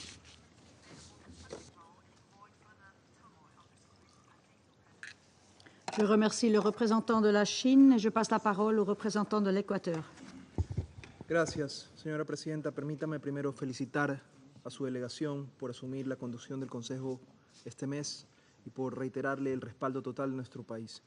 De igual manera, agradecer a Eslovenia por la excelente conducción de este Consejo durante el mes pasado. Quiero resaltar y reiterar el respaldo de mi país al trabajo del Secretario General a favor de la paz, así como de todas las agencias de las Naciones Unidas en este sentido. Gracias, Presidenta, y agradezco a Francia por haber solicitado esta sesión de emergencia para que este Consejo considere el deterioro de la situación en Líbano e Israel, desarrollos recientes que colocan en situación de extrema vulnerabilidad al Medio Oriente. Gracias, Secretario General, por la sobreinformación que nos ha proporcionado, por su llamado a la comunidad internacional para movilizar los más de 400 millones de dólares en asistencia humanitaria que necesita el Líbano en estos momentos y sobre todo por su permanente compromiso con la desescalada del conflicto y el cese al fuego. Debemos empezar por recordar que nos encontramos a apenas 5 días de que se cumple un año de los ataques terroristas de Hamas, injustificables y condenables, que originaron la actual espiral de violencia que vive la región. La causa palestina no puede ser utilizada por Hezbollah y otros grupos extremistas para tratar de explicar en vano sus actos de terrorismo, como es el asesinato de niños mientras jugaban fútbol en Magdal Shams en julio pasado. El Ecuador reconoce el derecho inmanente de la legítima defensa de los Estados miembros de las Naciones Unidas en caso de ataque armado en los términos consagrados en el artículo 51 de la Carta. Debe detenerse la escalada de violencia que nos ha sido descrita y que incluye bombardeos aéreos e incursiones, lanzamiento de cohetes, de misiles balísticos, actos de terrorismo que siguen exponiendo la vida e integridad de civiles inocentes. En Gaza se han registrado decenas de miles de civiles muertos, incluyendo mujeres y niños. El derecho internacional humanitario debe ser respetado. Los trabajadores humanitarios deben contar con todas las facilidades para cumplir su labor. Su vida debe ser respetada. Los estados involucrados, los organismos regionales y la comunidad internacional en su conjunto deben desplegar todas las estrategias diplomáticas y políticas para lograr el cese de las hostilidades. Esta responsabilidad recae con mayor fuerza en aquellos que tienen mayor grado de influencia sobre las partes en conflicto. Este es el momento de tomar decisiones concretas, orientadas a alcanzar acuerdos conducentes a una paz duradera y sostenible. Las resoluciones 1701, 1559, 2722 y 2735 del Consejo de Seguridad deben ser acatadas sin demora, pues su incumplimiento constituye una transgresión al derecho internacional. Debemos evitar otro desastre humanitario, dejando sin pretexto a quienes desean más violencia. Señora Presidenta, colegas, Ortega y Gasset afirmó, y cito, «Es falso decir que lo que nos determina son las circunstancias. Al contrario, las circunstancias son el dilema ante el cual tenemos que decidirnos, pero el que decide es nuestro carácter». Cierro cita. Ni la responsabilidad colectiva del Consejo de Seguridad, ni la paz que constituye el valor superior de la humanidad pueden estar supeditadas a las tensiones e intereses de la geopolítica. Para finalizar, reitero que el Ecuador apoya toda iniciativa que persiga el restablecimiento de la paz y su sostenibilidad. Gracias. Merci le représentant de l'Équateur et je vais faire maintenant une déclaration en ma qualité de représentant de la Suisse. Nous remercions le secrétaire général de son intervention. La Suisse est préoccupée au plus haut point face au dernier développement au Moyen-Orient. Le risque d'une guerre régionale dont nous mettons en garde depuis maintenant presque un an est sur le point de devenir réalité. En vue des innombrables vies civiles en danger, il est impératif que tous les acteurs dans la région cessent immédiatement leurs hostilités pour permettre une désescalade et que ce Conseil assume pleinement son rôle. L'intensification des hostilités entre Israël et le Hezbollah, y compris les informations faisant état d'incursions terrestres israéliennes, tout comme les tirs d'environ 200 000 missiles balistiques par l'Iran sur le territoire israélien, sont inacceptables. Il en va de même pour les offensives menées par les Houthis et d'autres groupes armés dans la région. Toutes ces attaques doivent immédiatement cesser. La Suisse condamne la spirale de violence de ces dernières semaines. Elle met en danger la vie des civils dans toute la région. Les victimes civiles se comptent en dizaines de milliers, dont d'innombrables enfants. Plusieurs millions sont déplacés de force en raison des hostilités. La population civile paye ainsi le prix lourd de cette escalade militaire au Liban, dans tout le territoire palestinien occupé et en Israël. Le dialogue est le seul moyen pour éviter une guerre régionale. La Suisse soutient tous les efforts en vue de solutions diplomatiques pouvant mener à un arrêt immédiat des violences dans toute la région. Toutes les parties et ceux qui ont une influence sur elles doivent maintenant faire preuve d'un maximum de retenue. La Suisse appelle toutes les parties à agir dans les limites imposées par le droit international, y compris la Charte des Nations unies. La souveraineté et l'intégrité territoriale de tous les pays dans la région doivent être respectées. De plus, la volonté de ce Conseil est claire. Toutes ces résolutions doivent être mises en œuvre. Cela concerne les résolutions exigeant un cessez-le-feu à Gaza et demandant la libération immédiate et inconditionnelle des otages. Cela vaut également pour celles sur la sécurité maritime en mer Rouge. De même, nous appelons encore une fois avec insistance à un retour à la cessation des hostilités de part et d'autre de la ligne bleue, ainsi qu'à un réengagement immédiat quant à la mise en œuvre de la résolution 1701. Cette résolution est reconnue par tous. Elle dresse un chemin pour résoudre les causes sous-jacentes du conflit et permettre aux populations au Liban et en Israël de vivre en paix et sécurité. Le droit international humanitaire doit impérativement être respecté par toutes les parties en toutes circonstances et indépendamment de la question de la licéité du recours à la force. Cela comprend le strict respect des principes relatifs à la conduite des hostilités, tels que la distinction entre civils et combattants, la proportionnalité et la précaution dans l'attaque. La Suisse condamne toutes les violations du droit international ayant eu lieu ces derniers jours, y compris les attaques balistiques d'hier de l'Iran sur Israël. La Suisse condamne également toutes les violations du droit international humanitaire et de toute violence contre les civils, comme les actes de terreur à Jaffa hier ou les attaques croissantes des colons en Cisjordanie. Monsieur le secrétaire général, la Suisse renouvelle son soutien à l'engagement et les bons offices de l'ONU dans la région. Cela concerne en particulier la FINUL et UNSCOL. La FINUL, à laquelle la Suisse contribue par l'intermédiaire de l'ONUST, accomplit actuellement son travail dans un environnement extrêmement dangereux pour réduire les tensions et assurer la liaison entre les parties. La Suisse réitère aussi son plein soutien au travail du secrétaire général.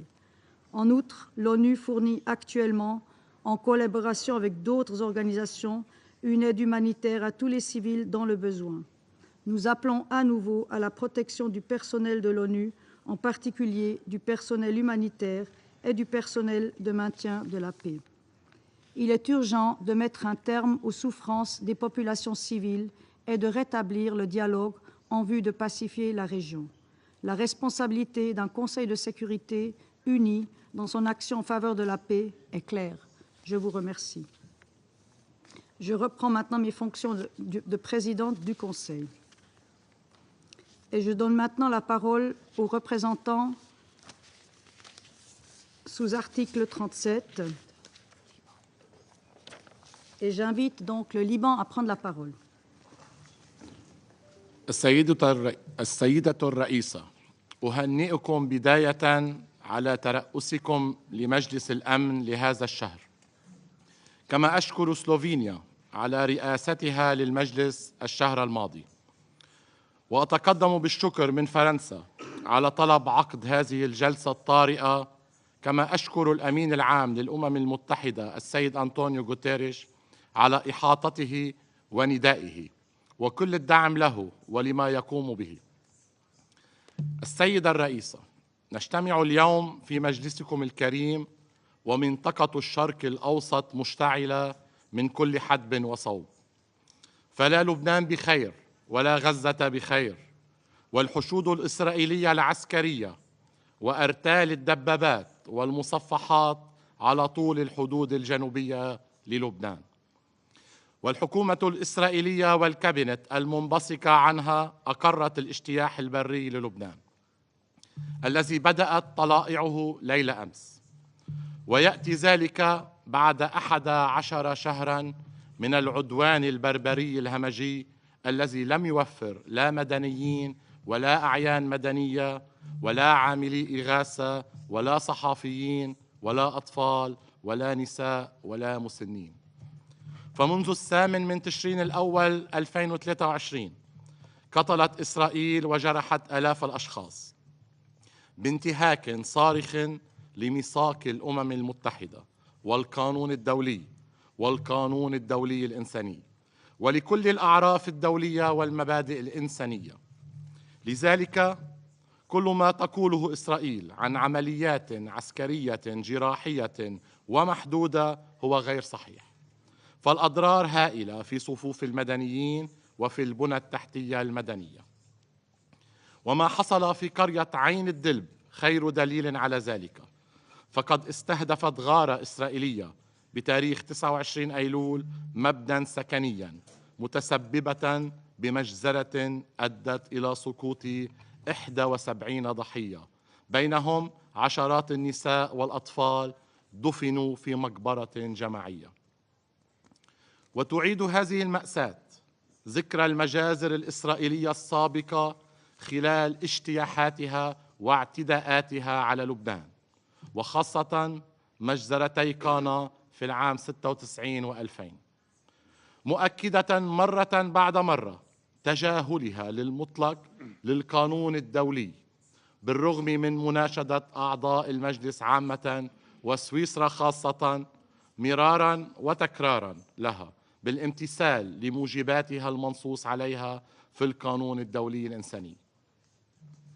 السيدة الرئيسة، لم يعد للكلام من معنى ولا للشكاوى من فائدة، فكم من مرة جئناكم إلى هذا المجلس وحذرنا من الوضع الكارثي على طول الحدود الجنوبية، وكم من مرة دقينا ناقوس الخطر محذرين من تمدد الحرب لتصبح إقليمية تشمل العديد من الجبهات.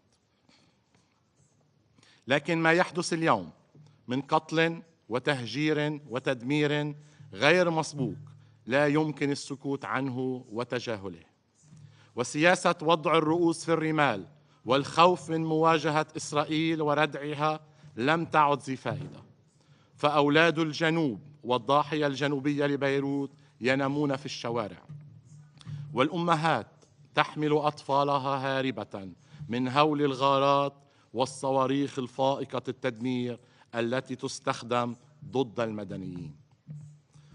وقد كثفت إسرائيل من حدة عدوانها وجرائمها على لبنان وعاصمته بيروت، وفي يوم واحد فقط وهو 23 أيلول قتلت إسرائيل عبر هجماتها الجوية 569 شخصاً، من بينهم 50 طفلاً و94 امرأة، ناهيك عن اغتيال أمين عام حزب الله سماحة السيد حسن نصر الله يوم 27 أيلول. على مر التاريخ لم تجمع الآراء على توصيف موحد لأي شخصية عسكرية أو سياسية أو ثورية، والتاريخ حافل بالأمثلة عن تلك الشخصيات. وينقسم مجلسكم هنا أيضا على التوصيف الصحيح، لكن ما يجمع عليه الجميع أن مواجهة المحتل مقاومة. السيدة الرئيسة، كما قلنا ورددنا سابقا، وكما قال دولة رئيس الحكومة في خطابه أمام هذا المجلس الأسبوع الماضي، وكما ردد وزير خارجية لبنان مرارا وتكرارا، أن شعب لبنان وحكومة لبنان يرفضون الحرب ويريدون تطبيق القرار 1701 بكافة مندرجاته، ونشر الجيش اللبناني في الجنوب على طول الحدود البرية بمؤازرة من قوات اليونيفيل، وهو الحل الوحيد لهذه الحرب العمياء وهذا العدوان الهمجي. وكنا قد أبدينا استعدادنا لتعزيز وجود الجيش في الجنوب، وقد أعلنت الحكومة عن فتح باب التطويع 1500 عنصر جديد التزاما منها بتطبيق القرار 1701. وأذكر في هذا الصدد أن لبنان كان قد وافق على المبادرة الأمريكية الفرنسية التي وافقت عليها إسرائيل وعادت ورفضتها، بل نسفتها بموجة قتل ودمار غير مسبوقة بحجمها وعنفها. كما نؤكد على الموقف الرسمي الذي أدلى به دولة رئيس الحكومة يوم أمس، وهو الموافقة على الالتزام بالنداء الذي صدر عن الرئيسين الأمريكي والفرنسي والمدعوم من عدد من الدول الصديقة والشقيقة، التعهد بتطبيق كل النقاط التي وردت في البيان، ومنها وقف إطلاق النار فوراً من أجل بداية البحث في تطبيق القرار 1701 كاملاً، الترحيب بكل ما ورد في النداء والتعهد بتطبيقه فوراً، وفور وقف إطلاق النار الاستعداد لإرسال الجيش اللبناني إلى منطقة جنوب الليطاني ليقوم بمهامه كاملة بالتنسيق مع قوات حفظ السلام الدولية اليونيفيل في الجنوب. السيدة الرئيسة، ها نحن اليوم نتجه أكثر فأكثر إلى حرب إقليمية مفتوحة وبلا ضوابط، والحل يبقى بالعودة إلى الحلول السياسية المبنية على قرارات الشرعية الدولية ذات الصلة. فهذا الوضع مرشح للاستمرار طالما أن القرار 1701 لم يطبق كاملا، وطالما أن التركيز هو على فرض حلول عسكرية بدل الحلول الدبلوماسية. كذلك فإن الوضع في فلسطين مرشح للاستمرار بالتفاقم والتدهور وزيادة منسوب القتل والدمار والعنف ما لم تطبق القرارات الدولية، خاصة 2735 242 و 338 حول حل الدولتين وقيام الدولة الفلسطينية. من هنا وجوب تحمل مجلس الأمن مجتمعاً مسؤوليته لمنع انفجار الشرق الأوسط برمته والخروج من هذا النفق المظلم. السيدة الرئيسة، لبنان اليوم يواجه أزمة إنسانية غير مسبوقة، وهو بحاجة إلى مساعدات إنسانية عاجلة، فهو الدولة الوحيدة التي تستضيف 2 نازح سوري ونصف مليون لاجئ سوري، وفي نفس الوقت لديها حوالي 1,000,000 نازح لبناني داخلي، وهذه سابقة يصعب تكرارها. وكنا قد نبهنا من خطر النزوح واللجوء، وها قد وصلنا اليوم إلى كارثة إنسانية مع 1,000,000 نازح داخلي، منهم الآلاف على الطرقات دون مأكل أو مشرب أو دواء. من هنا وجوب المساعدة لمواجهة هذه الكارثة، وقد تم إطلاق يوم أمس بالتعاون مع الأمم المتحدة نداء عاجلا بقيمة 426 مليون دولار للاستجابة لهذه الكارثة الإنسانية. لذلك نتقدم بالشكر من كل من ساهم في المساعدة من دول صديقة وشقيقة ومن وكالات الأمم المتحدة، وندعو جميع الجهات الفاعلة والدول إلى المشاركة في المساعدة. السيدة الرئيسة، تاريخنا مع إسرائيل تخلله اجتياحات متعددة أعوام 78 82 و2006، وكل هذه الاجتياحات والاحتلالات التي نجم عنها تدمير كبير وقتل لآلاف المدنيين انتهت جميعها باندحار إسرائيل وانسحابها وتراجعها. والاجتياح اليوم سوف تكون نتيجته هي هزيمة أخرى تضاف إلى سجل إسرائيل مع لبنان. فأرض الجنوب تعرف أبنائها، وأهلنا في الجنوب متجذرين في أرضهم، وشجرة الزيتون التي أحرقتموها بالفوسفور الأبيض سوف تنبت وتزهر وتثمر من جديد. وهذه الأرض الطاهرة سوف تلفظ كل محتل مهما طال زمن احتلاله. السيدة الرئيسة، لبنان اليوم عالق بين مطرقة آلة التدمير الإسرائيلية وبين طموحات البعض في المنطقة، واللبنانيون يرفضون هذه المعادلة القاتلة. ولبنان يستحق الحياة. لبنان يستحق الحياة. نعم، لبنان واللبنانيون يستحقون الحياة. وشكرا السيدة الرئيسة. Je remercie le représentant du Liban et je passe maintenant la parole au représentant d'Israël. Thank you, Madam President. Last night, the Iranian regime launched a cold-blooded attack against 10 million civilians, Jewish, Muslim, Christian, men, women, and children of every faith. In an unprecedented act of aggression, Iran fired almost 200 ballistic missiles, forcing millions of people into bomb shelters. These scenes have not been witnessed since the Blitz in London.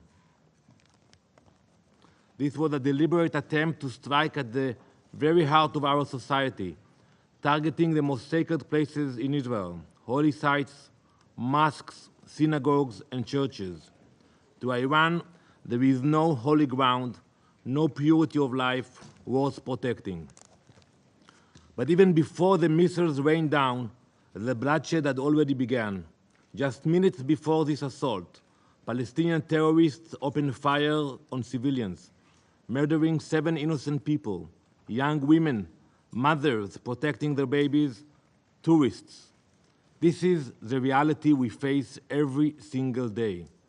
Terror at our borders, missiles overhead, bullets in our streets. The Council must understand the situation Israel is forced to live in. We are under attack.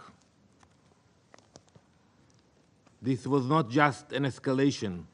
It was a direct assault on our very existence. The world watched silently as Iran funded and directed attacks against us for the past year, arming and training their proxies for decades, and the international community sat quiet. The silence, the routine call for de-escalation, only emboldened Iran. The result, last night's onslaught. Now the world must step up. Iran must pay a heavy price for this attack.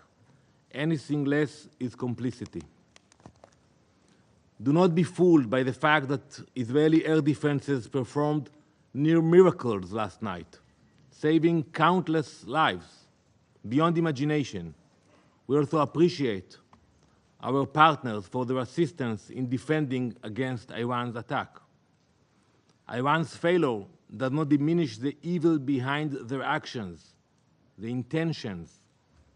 What we witnessed was nothing short of pure, unrestrained evil. This is the largest missile assault in Israel's history. They have openly launched hundreds of missiles into civilian areas. Today, the mask is off, and their evil is now laid bare for all the world to see. The Ayatollah's regime has revealed its true nature, not just as the world's greatest sponsor of terror, but as an active, direct aggressor.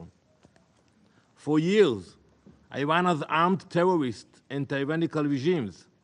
We all know their weapons are responsible for the death of countless innocent civilians all across the globe, from Europe's war zones to terror attacks in the Middle East, from embassies in Latin America to assaults on US personnel.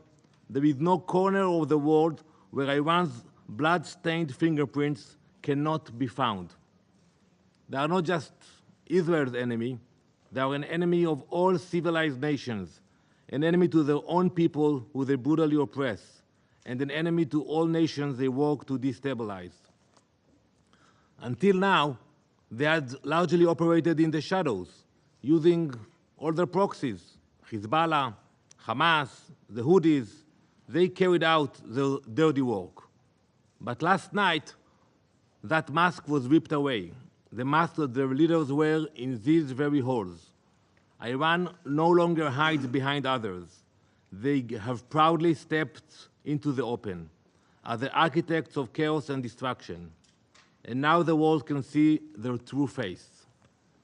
Iran launched the largest ballistic missile attack in history, justifying it as a vengeance for the elimination of Hassan Nasrallah. That is the reason. In doing so, they relinquished any deniability and claimed full ownership over Hezbollah's actions. They say that.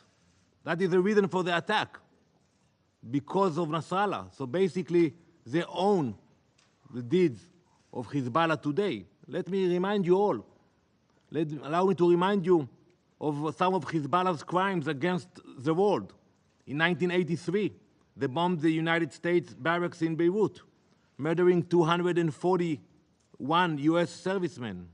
That same year, they bombed the US embassy in Beirut, murdering 63. In 1992, they bombed the Israeli embassy in Buenos Aires, killing 29 people and wounding 242. 2 years later, same place, Buenos Aires, they bombed the Jewish Community Center, murdering 85 and injuring over 300. Before 9/11, Hezbollah were responsible for more American deaths than any other terrorist organization. None of this even mentions the thousands of Lebanese people and Syrians that they brutally murdered at the altar of their tyrannical masters. In the past year alone, since October 8th, Hezbollah has launched over 9,000 missiles and rockets, over 1,000 anti-tank missiles and hundreds of attack drones. They have made over 70,000 Israeli civilians refugees in their own country. All the while, they have been attempting to infiltrate our communities to commit an October 7th-style massacre. Behind every murder, every rocket launch, every plot stands the Iranian regime. Let me be clear. Israel will defend itself. We will act. And let me assure you, the consequences Iran will face for their actions will be far greater than they could ever have imagined. Let me ask the Council and the entire world, how would any of you react if faced with such an attack? What would any nation do if hundreds of ballistic missiles were raining down on your civilians, your cities, your places of worship? The scale of this attack is unimaginable, and yet Iran is determined to escalate further. This is not just a threat to Israel, this is a threat to the entire world. We will defend our people, and our response will be swift and decisive. Those who attack us will face serious consequences. For every missile fired, we will respond with strength. For weeks, I have sat in this Council warning of the growing threat Iran poses, urging you to take decisive action against this regime. I warned that Iran's desire for dominance would not stop at Israel's border, but the inaction of this Council has emboldened them. And now the missiles falling on Israel are the direct result of that failure to act. The time for complacency is over. The Iranian regime has shed all deniability. They are no longer silent puppet masters. They are bloodthirsty aggressors, reveling in their violence and destruction. The world cannot afford to ignore this reality any longer.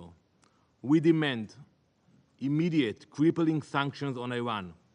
The IRGC must be designated as the terrorist organization it is. Do not let yourselves be fooled by moderate Iranian president. I saw the way they were received here last week. The meetings, the clapping. Iran's policy is dictated by its supreme leader, Ayatollah Khamenei. And under his rule, the regime has grown more aggressive and murderous than ever. Iran's true face is one of terror, death, and chaos. They do not care about life, they do not respect their own religion, and they have targeted their fellow Muslims without hesitation.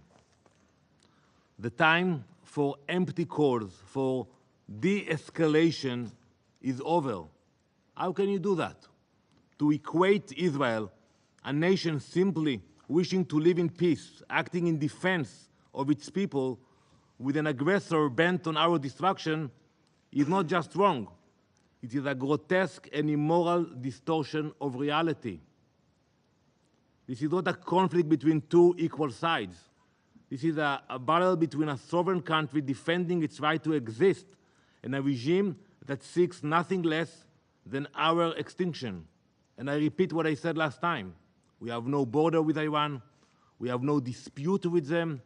Ask yourself why they spend so much money and energy to build those rockets and to attack us. What is the reason behind it? Calls for de-escalation is a false symmetry, an absurd equivalence between the protector and the destroyer. Today, tonight actually, the Jewish people will welcome the new year. The past year has been the most challenging in our country's history, but we will prevail. In this coming year, we will not stop until all 101 hostages are back at their families' tables. Let the world understand, Israel will defend itself, and will do so with justice and strength. Thank you, Madam President. Je remercie le représentant d'Israël et je passe la parole au représentant de la République islamique d'Iran. In the name of God, the compassionate, the merciful, we congratulate you, Madam President, for assuming the presidency of the Security Council this month, and thank you for the convening this emergency meeting to address the ongoing Israeli aggression against Lebanon and critical situation in the region. We acknowledge Slovenia for its successful conclusion of the presidency in September. Madam President, distinguished delegates, for a year now, the apartheid and occupying regime of Israel has continued its brutality in occupied Palestine with full impunity. And now this regime is extending its brutal aggressive war to Lebanon and targeting innocent people day and night across the border and deep inside the territory. The regime is pushing the region to the edge of an all-out unprecedented catastrophe. Israel has no intention to pursue peace or a ceasefire. Regrettably, the UN Security Council has remained paralyzed due to the United States' obstruction of any effective decision by this body. Unwavering support provided by the United States, United Kingdom, and certain Western states to Israel has given a carte blanche to this aggressive terrorist regime for all sorts of sinister behavior. No more than ever, this regime has become a serious threat to international peace and security. The only way to prevent further escalation is clear. Israel must immediately cease its war on Gaza, and its attacks on Lebanon must stop. Madam President, distinguished delegates, as we informed the members of the Council in our letter yesterday, the armed forces of the Islamic Republic of Iran launched a series of missile strikes targeting the military and security positions of the Israeli regime. Iran's action was in full accordance with the inherent right to self-defense under Article 51 of the UN Charter, and a direct response to the regime's repeated acts of aggression against Iran, including the violation of Iran's sovereignty and territorial integrity during the past months. Our invocation of the right of self-defense followed by an extended period of restraint reflects Iran's responsible approach to regional and international peace and security at a time when the illegal action and genocide carried out by this occupying apartheid regime against the Palestinian people, as well as its repeated military aggression against Lebanon and Syria, continue. Iran's missile strikes were a necessary and proportionate response to Israeli continued terrorist aggressive acts over the past 2 months. This includes the violation of Iran's sovereignty, the assassination of political leader of Hamas in Tehran and Iranian citizens, the targeting and wandering Iran's ambassador to Lebanon, and the recent assassination of Sayyid Hassan Nasrallah, the leader of the resistance and Secretary General of Hezbollah, and General Abbas Nil Furushan, an Iranian military advisor in Beirut. I wish to mention the key facts that clearly demonstrate Iran's action under self-defense is fully justified, lawful, and firmly grounded in international legal principles. On 1st April 2024, Israel presently attacked Iran's diplomatic mission in Damascus, Syria, in a blatant violation of international law, specifically the principle of inviolability of diplomatic and consular premises. Iran immediately sought the Council's condemnation. What was this body's response? Nothing. Rather than condemning Israel's act of aggression, the Council merely called for Iran's restraint and even refrained from issuing a press statement proposed by Russia. After 10 days of silence from the Security Council, Iran has no choice but to use its inherent right under international law to respond to this severe violation. On 31st July 2024, Israel committed yet another act of aggression by assassinating Mr. Ismail Haniyeh, Hamas political leader and the former Prime Minister of Palestine, while he was an official guest of the Iranian government in Tehran. This was a flagrant breach of Iran's national sovereignty and territorial integrity. Despite Iran's call for action, the Council again failed to act. Meanwhile, several states, including the United States, urged Iran to maintain restraint, citing ongoing ceasefire negotiations. We respected these calls for diplomacy, yet no ceasefire materialized and Israel only grew bolder.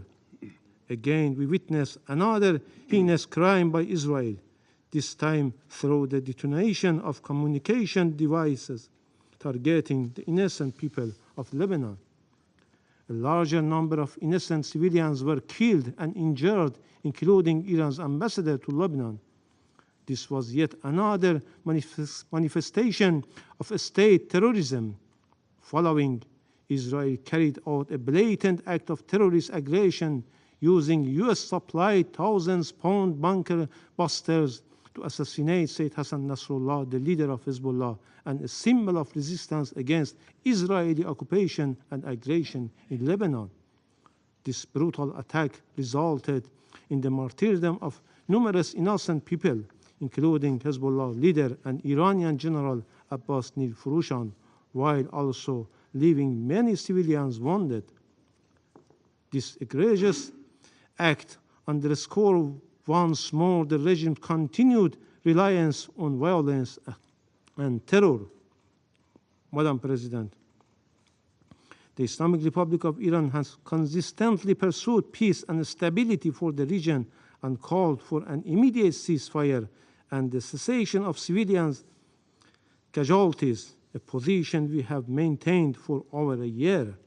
Yet, experience has proven that Israel only understands the language of force. Diplomacy has repeatedly failed, as Israel views restraint not as a gesture of goodwill, but as a weakness to exploit. Each act of restraint taken by Iran has only emboldened Israel to commit even greater crimes and more acts of aggression. Consequently, Iran's response was necessary to restore balance and deterrence. Israel must understand that each act of aggression it makes is not unpunished and will be met with consequences. This is the cost this regime must bear. Contrary to the regime which consistently considers innocent civilians and civilian infrastructure as legitimate target for aggression and massacre, Iran's response has only targeted the regime's military and security installation with its defensive missile strike, because the Islamic Republic of Iran is grounded in ethical principles and noble teaching of Islam and full compliance with the principles of distinction under international humanitarian law. Madam President, distinguished delegates, the international community cannot afford to remain silent. We reiterate our call on this Council to respond with urgency and determination. The Security Council must intervene to stop Israeli continued aggression and war crimes against Lebanon, Gaza, and Syria, and to prevent the situation from escalating into a full-scale regional war. Furthermore, the Security Council must force Israel to comply with its obligation on the resolution this body adopted. Israel must fully implement Resolution 1701. Finally, Madam President, we strongly warn against any further act of aggression by Israeli terrorist regime against our national security and vital interests. Iran is fully prepared to take further defensive measures if necessary to protect its legitimate interests and defend its territorial integrity and sovereignty against any act of military aggressions and the illegal use of force.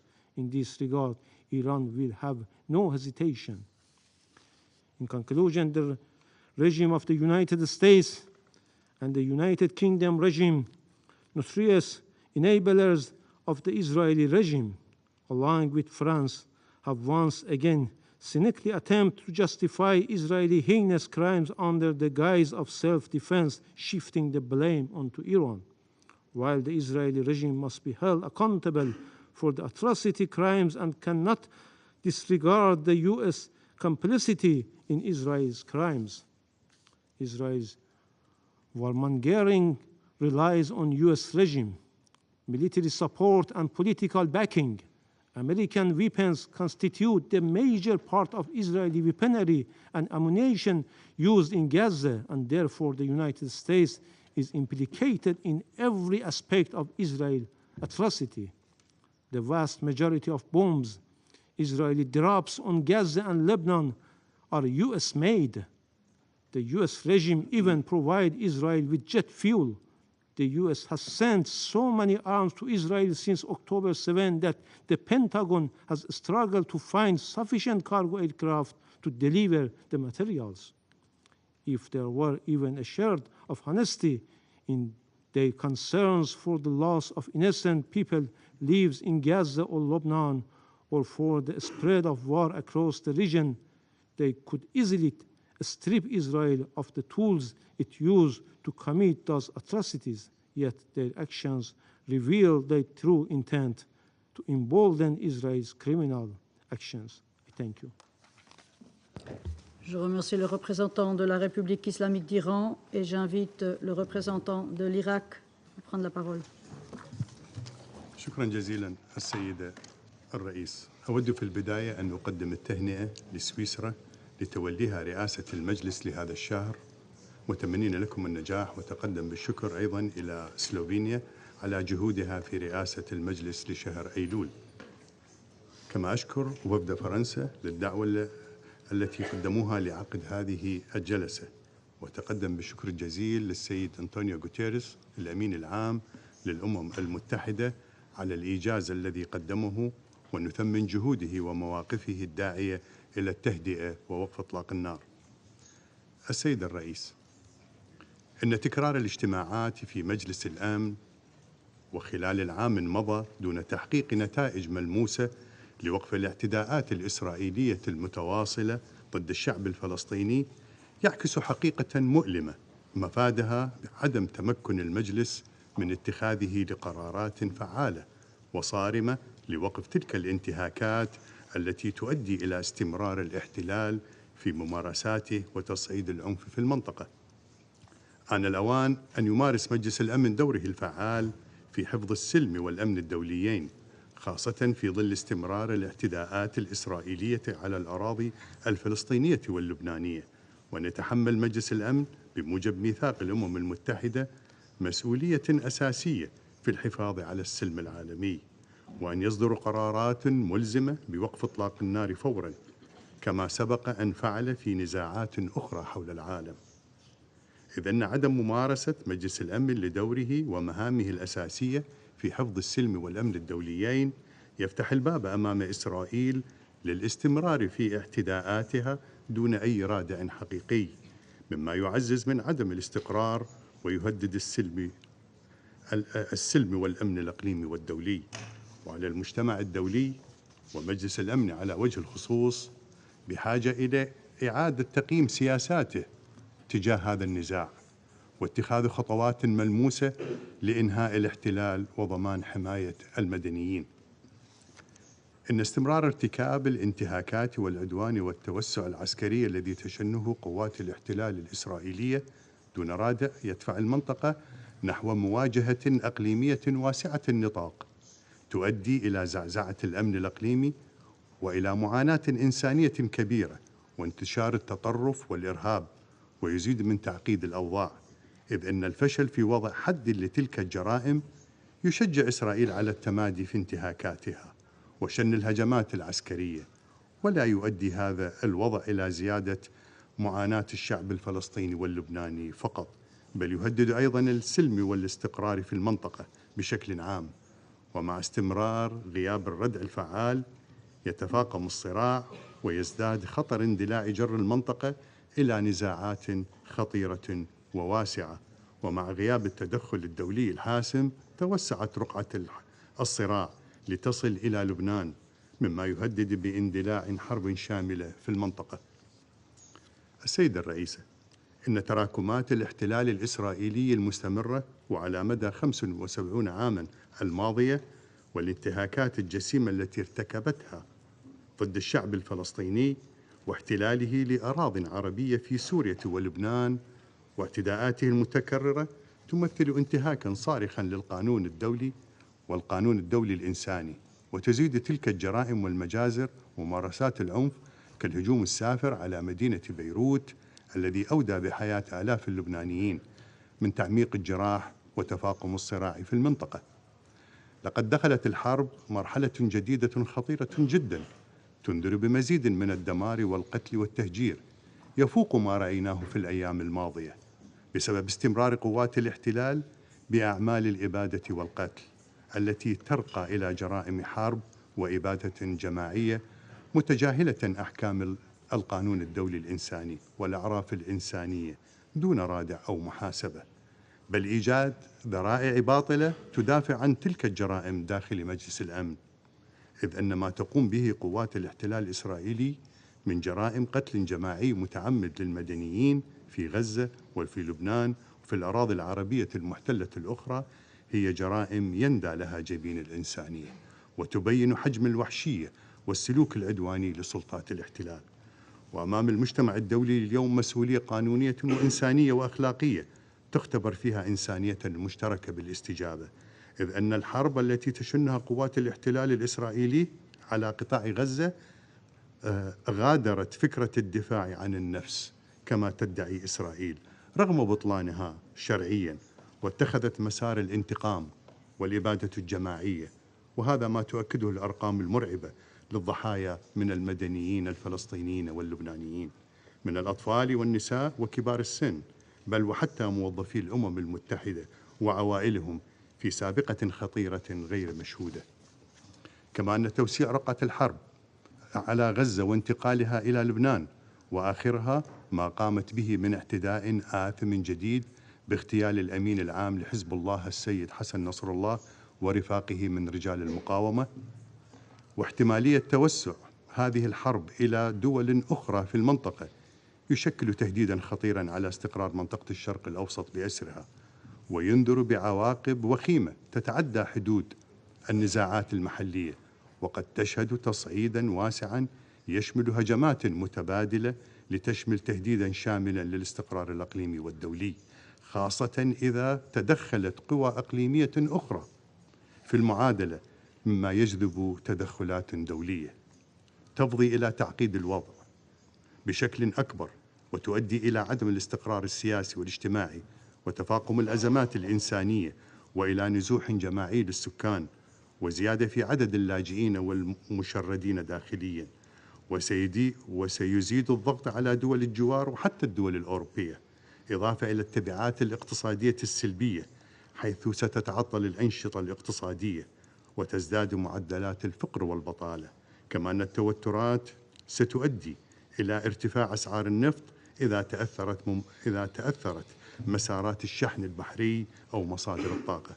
السيد الرئيس، يدين العراق التصريحات والتهديدات التي أطلقها رئيس وزراء سلطة الاحتلال الإسرائيلي ضد دول المنطقة، لأن مثل تلك التصريحات التصعيدية تساهم في تأجيج الصراعات وتدفع المنطقة نحو مزيد من التوتر والحرب. فتلك التهديدات العلنية لا تعتبر استفزازية فقط، بل تشكل أيضا انتهاكا صريحا لمبادئ القانون الدولي وميثاق الأمم المتحدة الذي يحظر التهديد باستخدام القوة ضد الدول ذات السيادة. وفي الختام، السيد الرئيس، يؤكد العراق تضامنه التام والكامل مع قضية الشعب الفلسطيني العادلة، ويدعم بقوة تطلعاته المشروعة في نيل حقوقه في إقامة دولته المستقلة وعاصمتها القدس الشريف. كما يؤكد العراق دعمه وتضامنه مع لبنان حكومة وشعبا ضد الاعتداءات السافرة والهمجية التي تنتهك سيادتها وحرمة أراضيها. وشكرا جزيلا السيد الرئيس. Je remercie le représentant de l'Irak et j'invite maintenant le représentant de la République arabe syrienne à prendre la parole.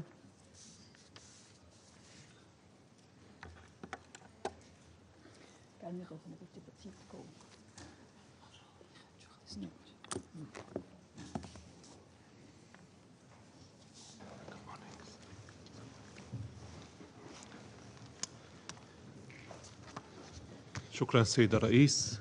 سيد الرئيس، اسمح لي بداية أن أستهل بياني بتهنئتكم على تولي بلادكم رئاسة مجلس الأمن للشهر الجاري، وأن أشكر سلفكم على رئاسته وإدارة أعمال المجلس الشهر الماضي. كما أشكر السيد الأمين العام للأمم المتحدة على مشاركته وحرصه على الحضور معنا في هذه الجلسة، وأعرب له عن تضامننا معه في وجه الحملات العدائية الإسرائيلية الموجهة ضده. سيد الرئيس، لقد عقد مجلس الأمن على مدى الأيام الماضية جلسات متتالية لمناقشة العدوان الإسرائيلي المستمر على الشعب الفلسطيني وعلى دول منطقتنا، وما كنا لنصل إلى ما وصلنا إليه اليوم ونعقد هذه الجلسة الطارئة وربما غيرها في الأيام القادمة لو أن مجلسكم قام بمسؤولياته الأساسية في حفظ السلم والأمن الدوليين منذ بدء العدوان الإسرائيلي الهمجي على غزة. لقد طالب معظم قادة وممثلي الدول الأعضاء الذين اعتلوا منبر الجمعية العامة خلال النقاش العام رفيع المستوى، طالبوا مجلس الأمن بالتحرك الفوري لوقف العدوان الهمجي الإسرائيلي على الشعب الفلسطيني والاعتداءات الإسرائيلية المتكررة على دول المنطقة، والتحرك لوضع قراراته ذات الصلة موضع التنفيذ لإنهاء الاحتلال الإسرائيلي للأراضي العربية المحتلة ووقف ممارساته الإجرامية المتواصلة منذ عقود. وقد عكست بياناتهم إرادة دولية حقيقية لوضع حد لتفلت كيان الاحتلال الإسرائيلي وهوسه بإشعال الحروب وإراقة الدماء. لقد قوبلت تلك المطالبات بإمعان مجرمي الحرب الإسرائيليين في أعمالهم العدوانية الإجرامية في فلسطين وسوريا ولبنان، ومفاخرتهم بازدرائهم للقانون الدولي وميثاق الأمم المتحدة وكيل الاتهامات لمنظمتنا ومحاولة ترهيب ممثليها ووكالاتها بما فيها الأونروا.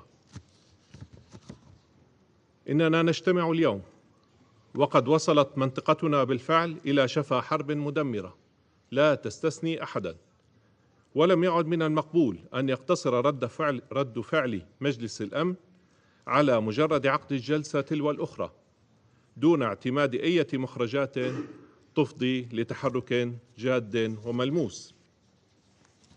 وإذا أردنا أن نكون أكثر تحديدا، فإن إحجام الولايات المتحدة عن لجم هذا الجنون الإسرائيلي، لا بل دعمه وتشجيعه ومنعها مجلس الأمن من القيام بدوره في حفظ السلم والأمن الدوليين،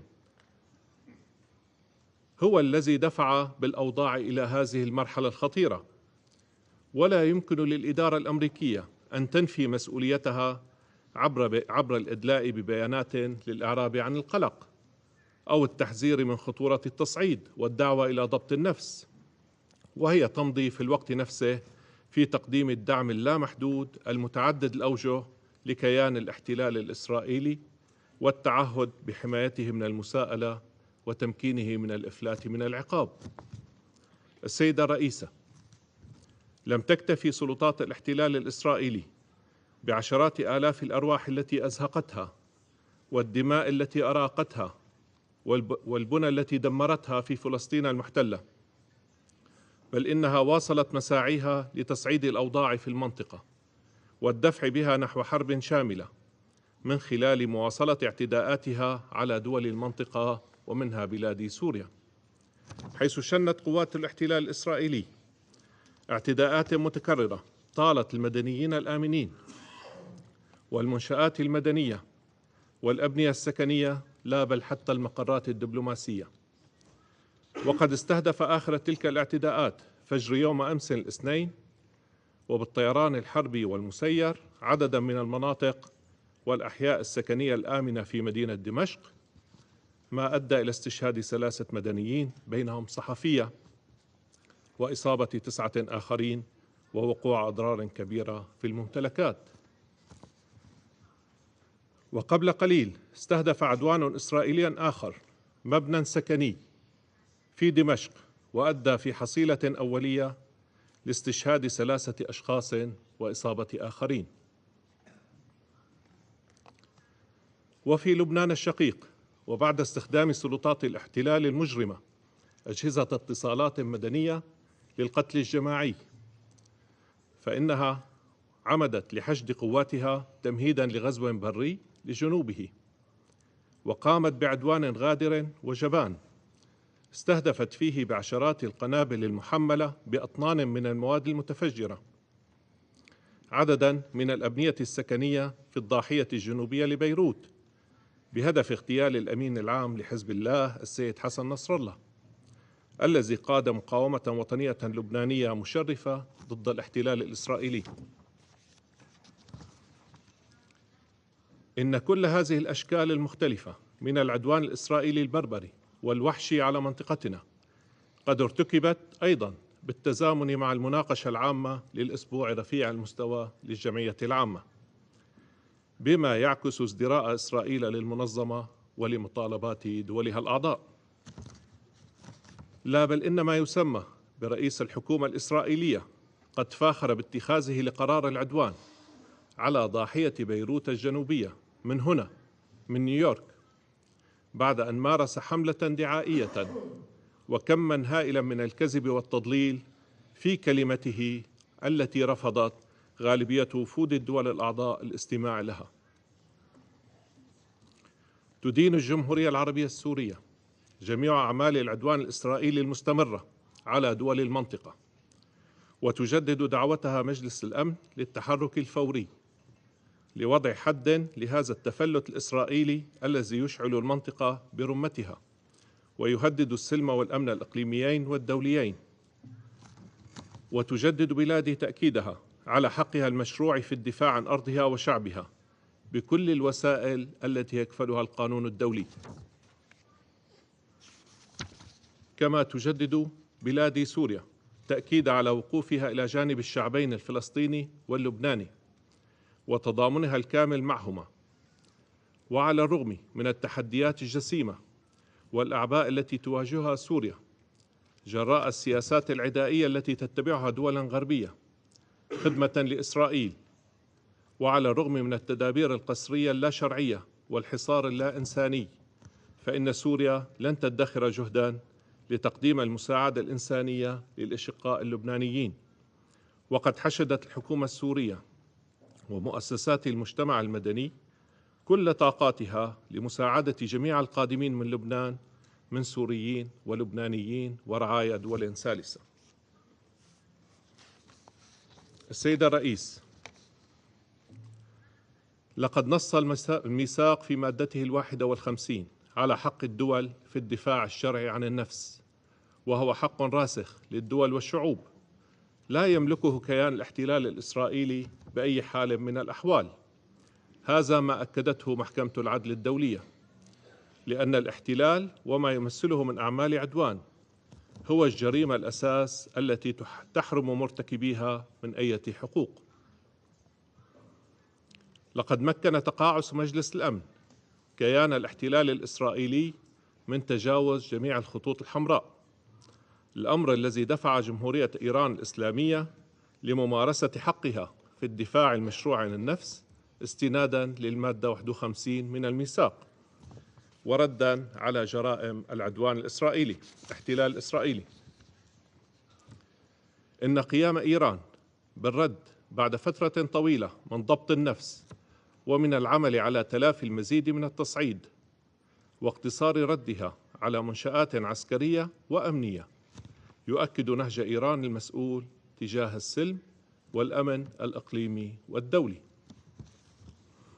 ومن غير المستغرب ما سمعناه من ممثلة الإدارة الأمريكية وعدد من حلفائها من انتقادات للرد الإيراني، إذ أن تلك الدول ترى في مواد الميثاق أداة توظفها كما تشاء لاستهداف خصومها وحماية شركائها.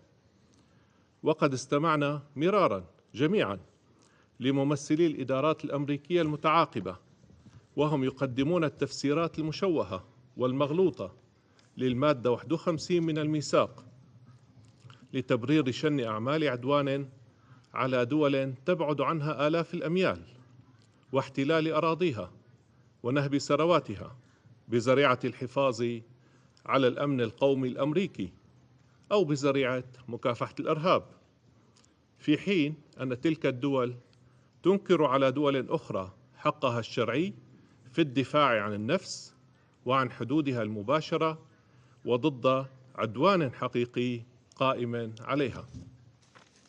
ختاما، السيد الرئيس، لقد قال ممثلو الدول الأعضاء الذين اعتلوا منصة الجمعية العامة خلال الأيام الماضية كلمتهم، وعلى مجلس الأمن أن يصغي ويعمل بشكل جاد وفوري لإنهاء المعاناة الإنسانية في غزة ووقف الدم النازف في المنطقة ووضع حد بشكل فوري وغير مشروط للعدوان الإسرائيلي على فلسطين وسوريا ولبنان، وإنهاء الاحتلال الإسرائيلي للأراضي العربية من خلال تنفيذ قرارات مجلسكم ذات الصلة. شكرا سيدة الرئيسة. Je remercie le représentant de la République arabe syrienne et je passe la parole au représentant de l'Italie. Madam President, let me first congratulate you for assuming the presidency in this month of October, and also to thank the Secretary General for his briefing and his work. Italy firmly condemns yesterday's Iranian missile attack on Israel. We express deep concern for the ongoing developments and call for restraint and responsibility on all regional actors. Avoiding any further spiral of escalations has to be our common priority, our top priority, as well as preventing another dramatic humanitarian outburst. Italy will continue to work for a diplomatic solution, also in its capacity as a G7 rotating president, for the stabilization of the Israeli-Lebanese border, and in this regard strongly recalls the leaders' declaration of September 25 for a 21-day ceasefire in Lebanon. And while we are gathering now, our Prime Minister is about to host a call of the leaders of the G7 to discuss the situation in the region. Italy calls on all parties involved for the full implementation of Resolution 1701 and invites the Security Council to consider to make the implementation of UNIFIL's mandate more effective, with a view to ensure the security along the Blue Line and to grant the displaced population of northern Israel and Lebanon to safely return home. The security of all UNIFIL personnel has to be respected and fully guaranteed. Sovereignty and territorial integrity of Lebanon needs also to be respected. Madam President, Italy calls for an immediate ceasefire in Lebanon. We will continue to work for a diplomatic solution, and we are ready to assist the Lebanese armed forces in assuming their responsibilities along the border with Israel. To such extent, Italy also deems of utmost importance to fully support and revamp the Lebanon-Israel negotiations to peacefully establish their borders. We will continue to engage with our partners and allies and to keep open channels of dialogue with all the actors in the region. At the same time, it is equally urgent to reach an agreement for a ceasefire in Gaza and to release the hostages in line with Resolution 2735. At this specific time, it is our collective responsibility to call for calm and restraint, aware of the fact that every minute that goes by, the lives of innocent men, women, and children of the entire region hang in the balance. Italy is a firm supporter of the principle two people, two states, and shares the goal of a comprehensive, lasting regional peace that can ultimately be achieved on the basis of a two-state solution, with Israel and Palestine living side by side in peace and security within agreed, recognized borders, and full recognition of Israel's existence and respect of its security by all regional actors. I thank you. Merci le représentant d'Italie. Il n'y a plus d'orateurs ou d'oratrices inscrits sur la liste. Je remercie chaleureusement le secrétaire général et j'invite à présent les membres du Conseil à poursuivre l'examen de la question dans le cadre de consultation. La séance est levée.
drawn much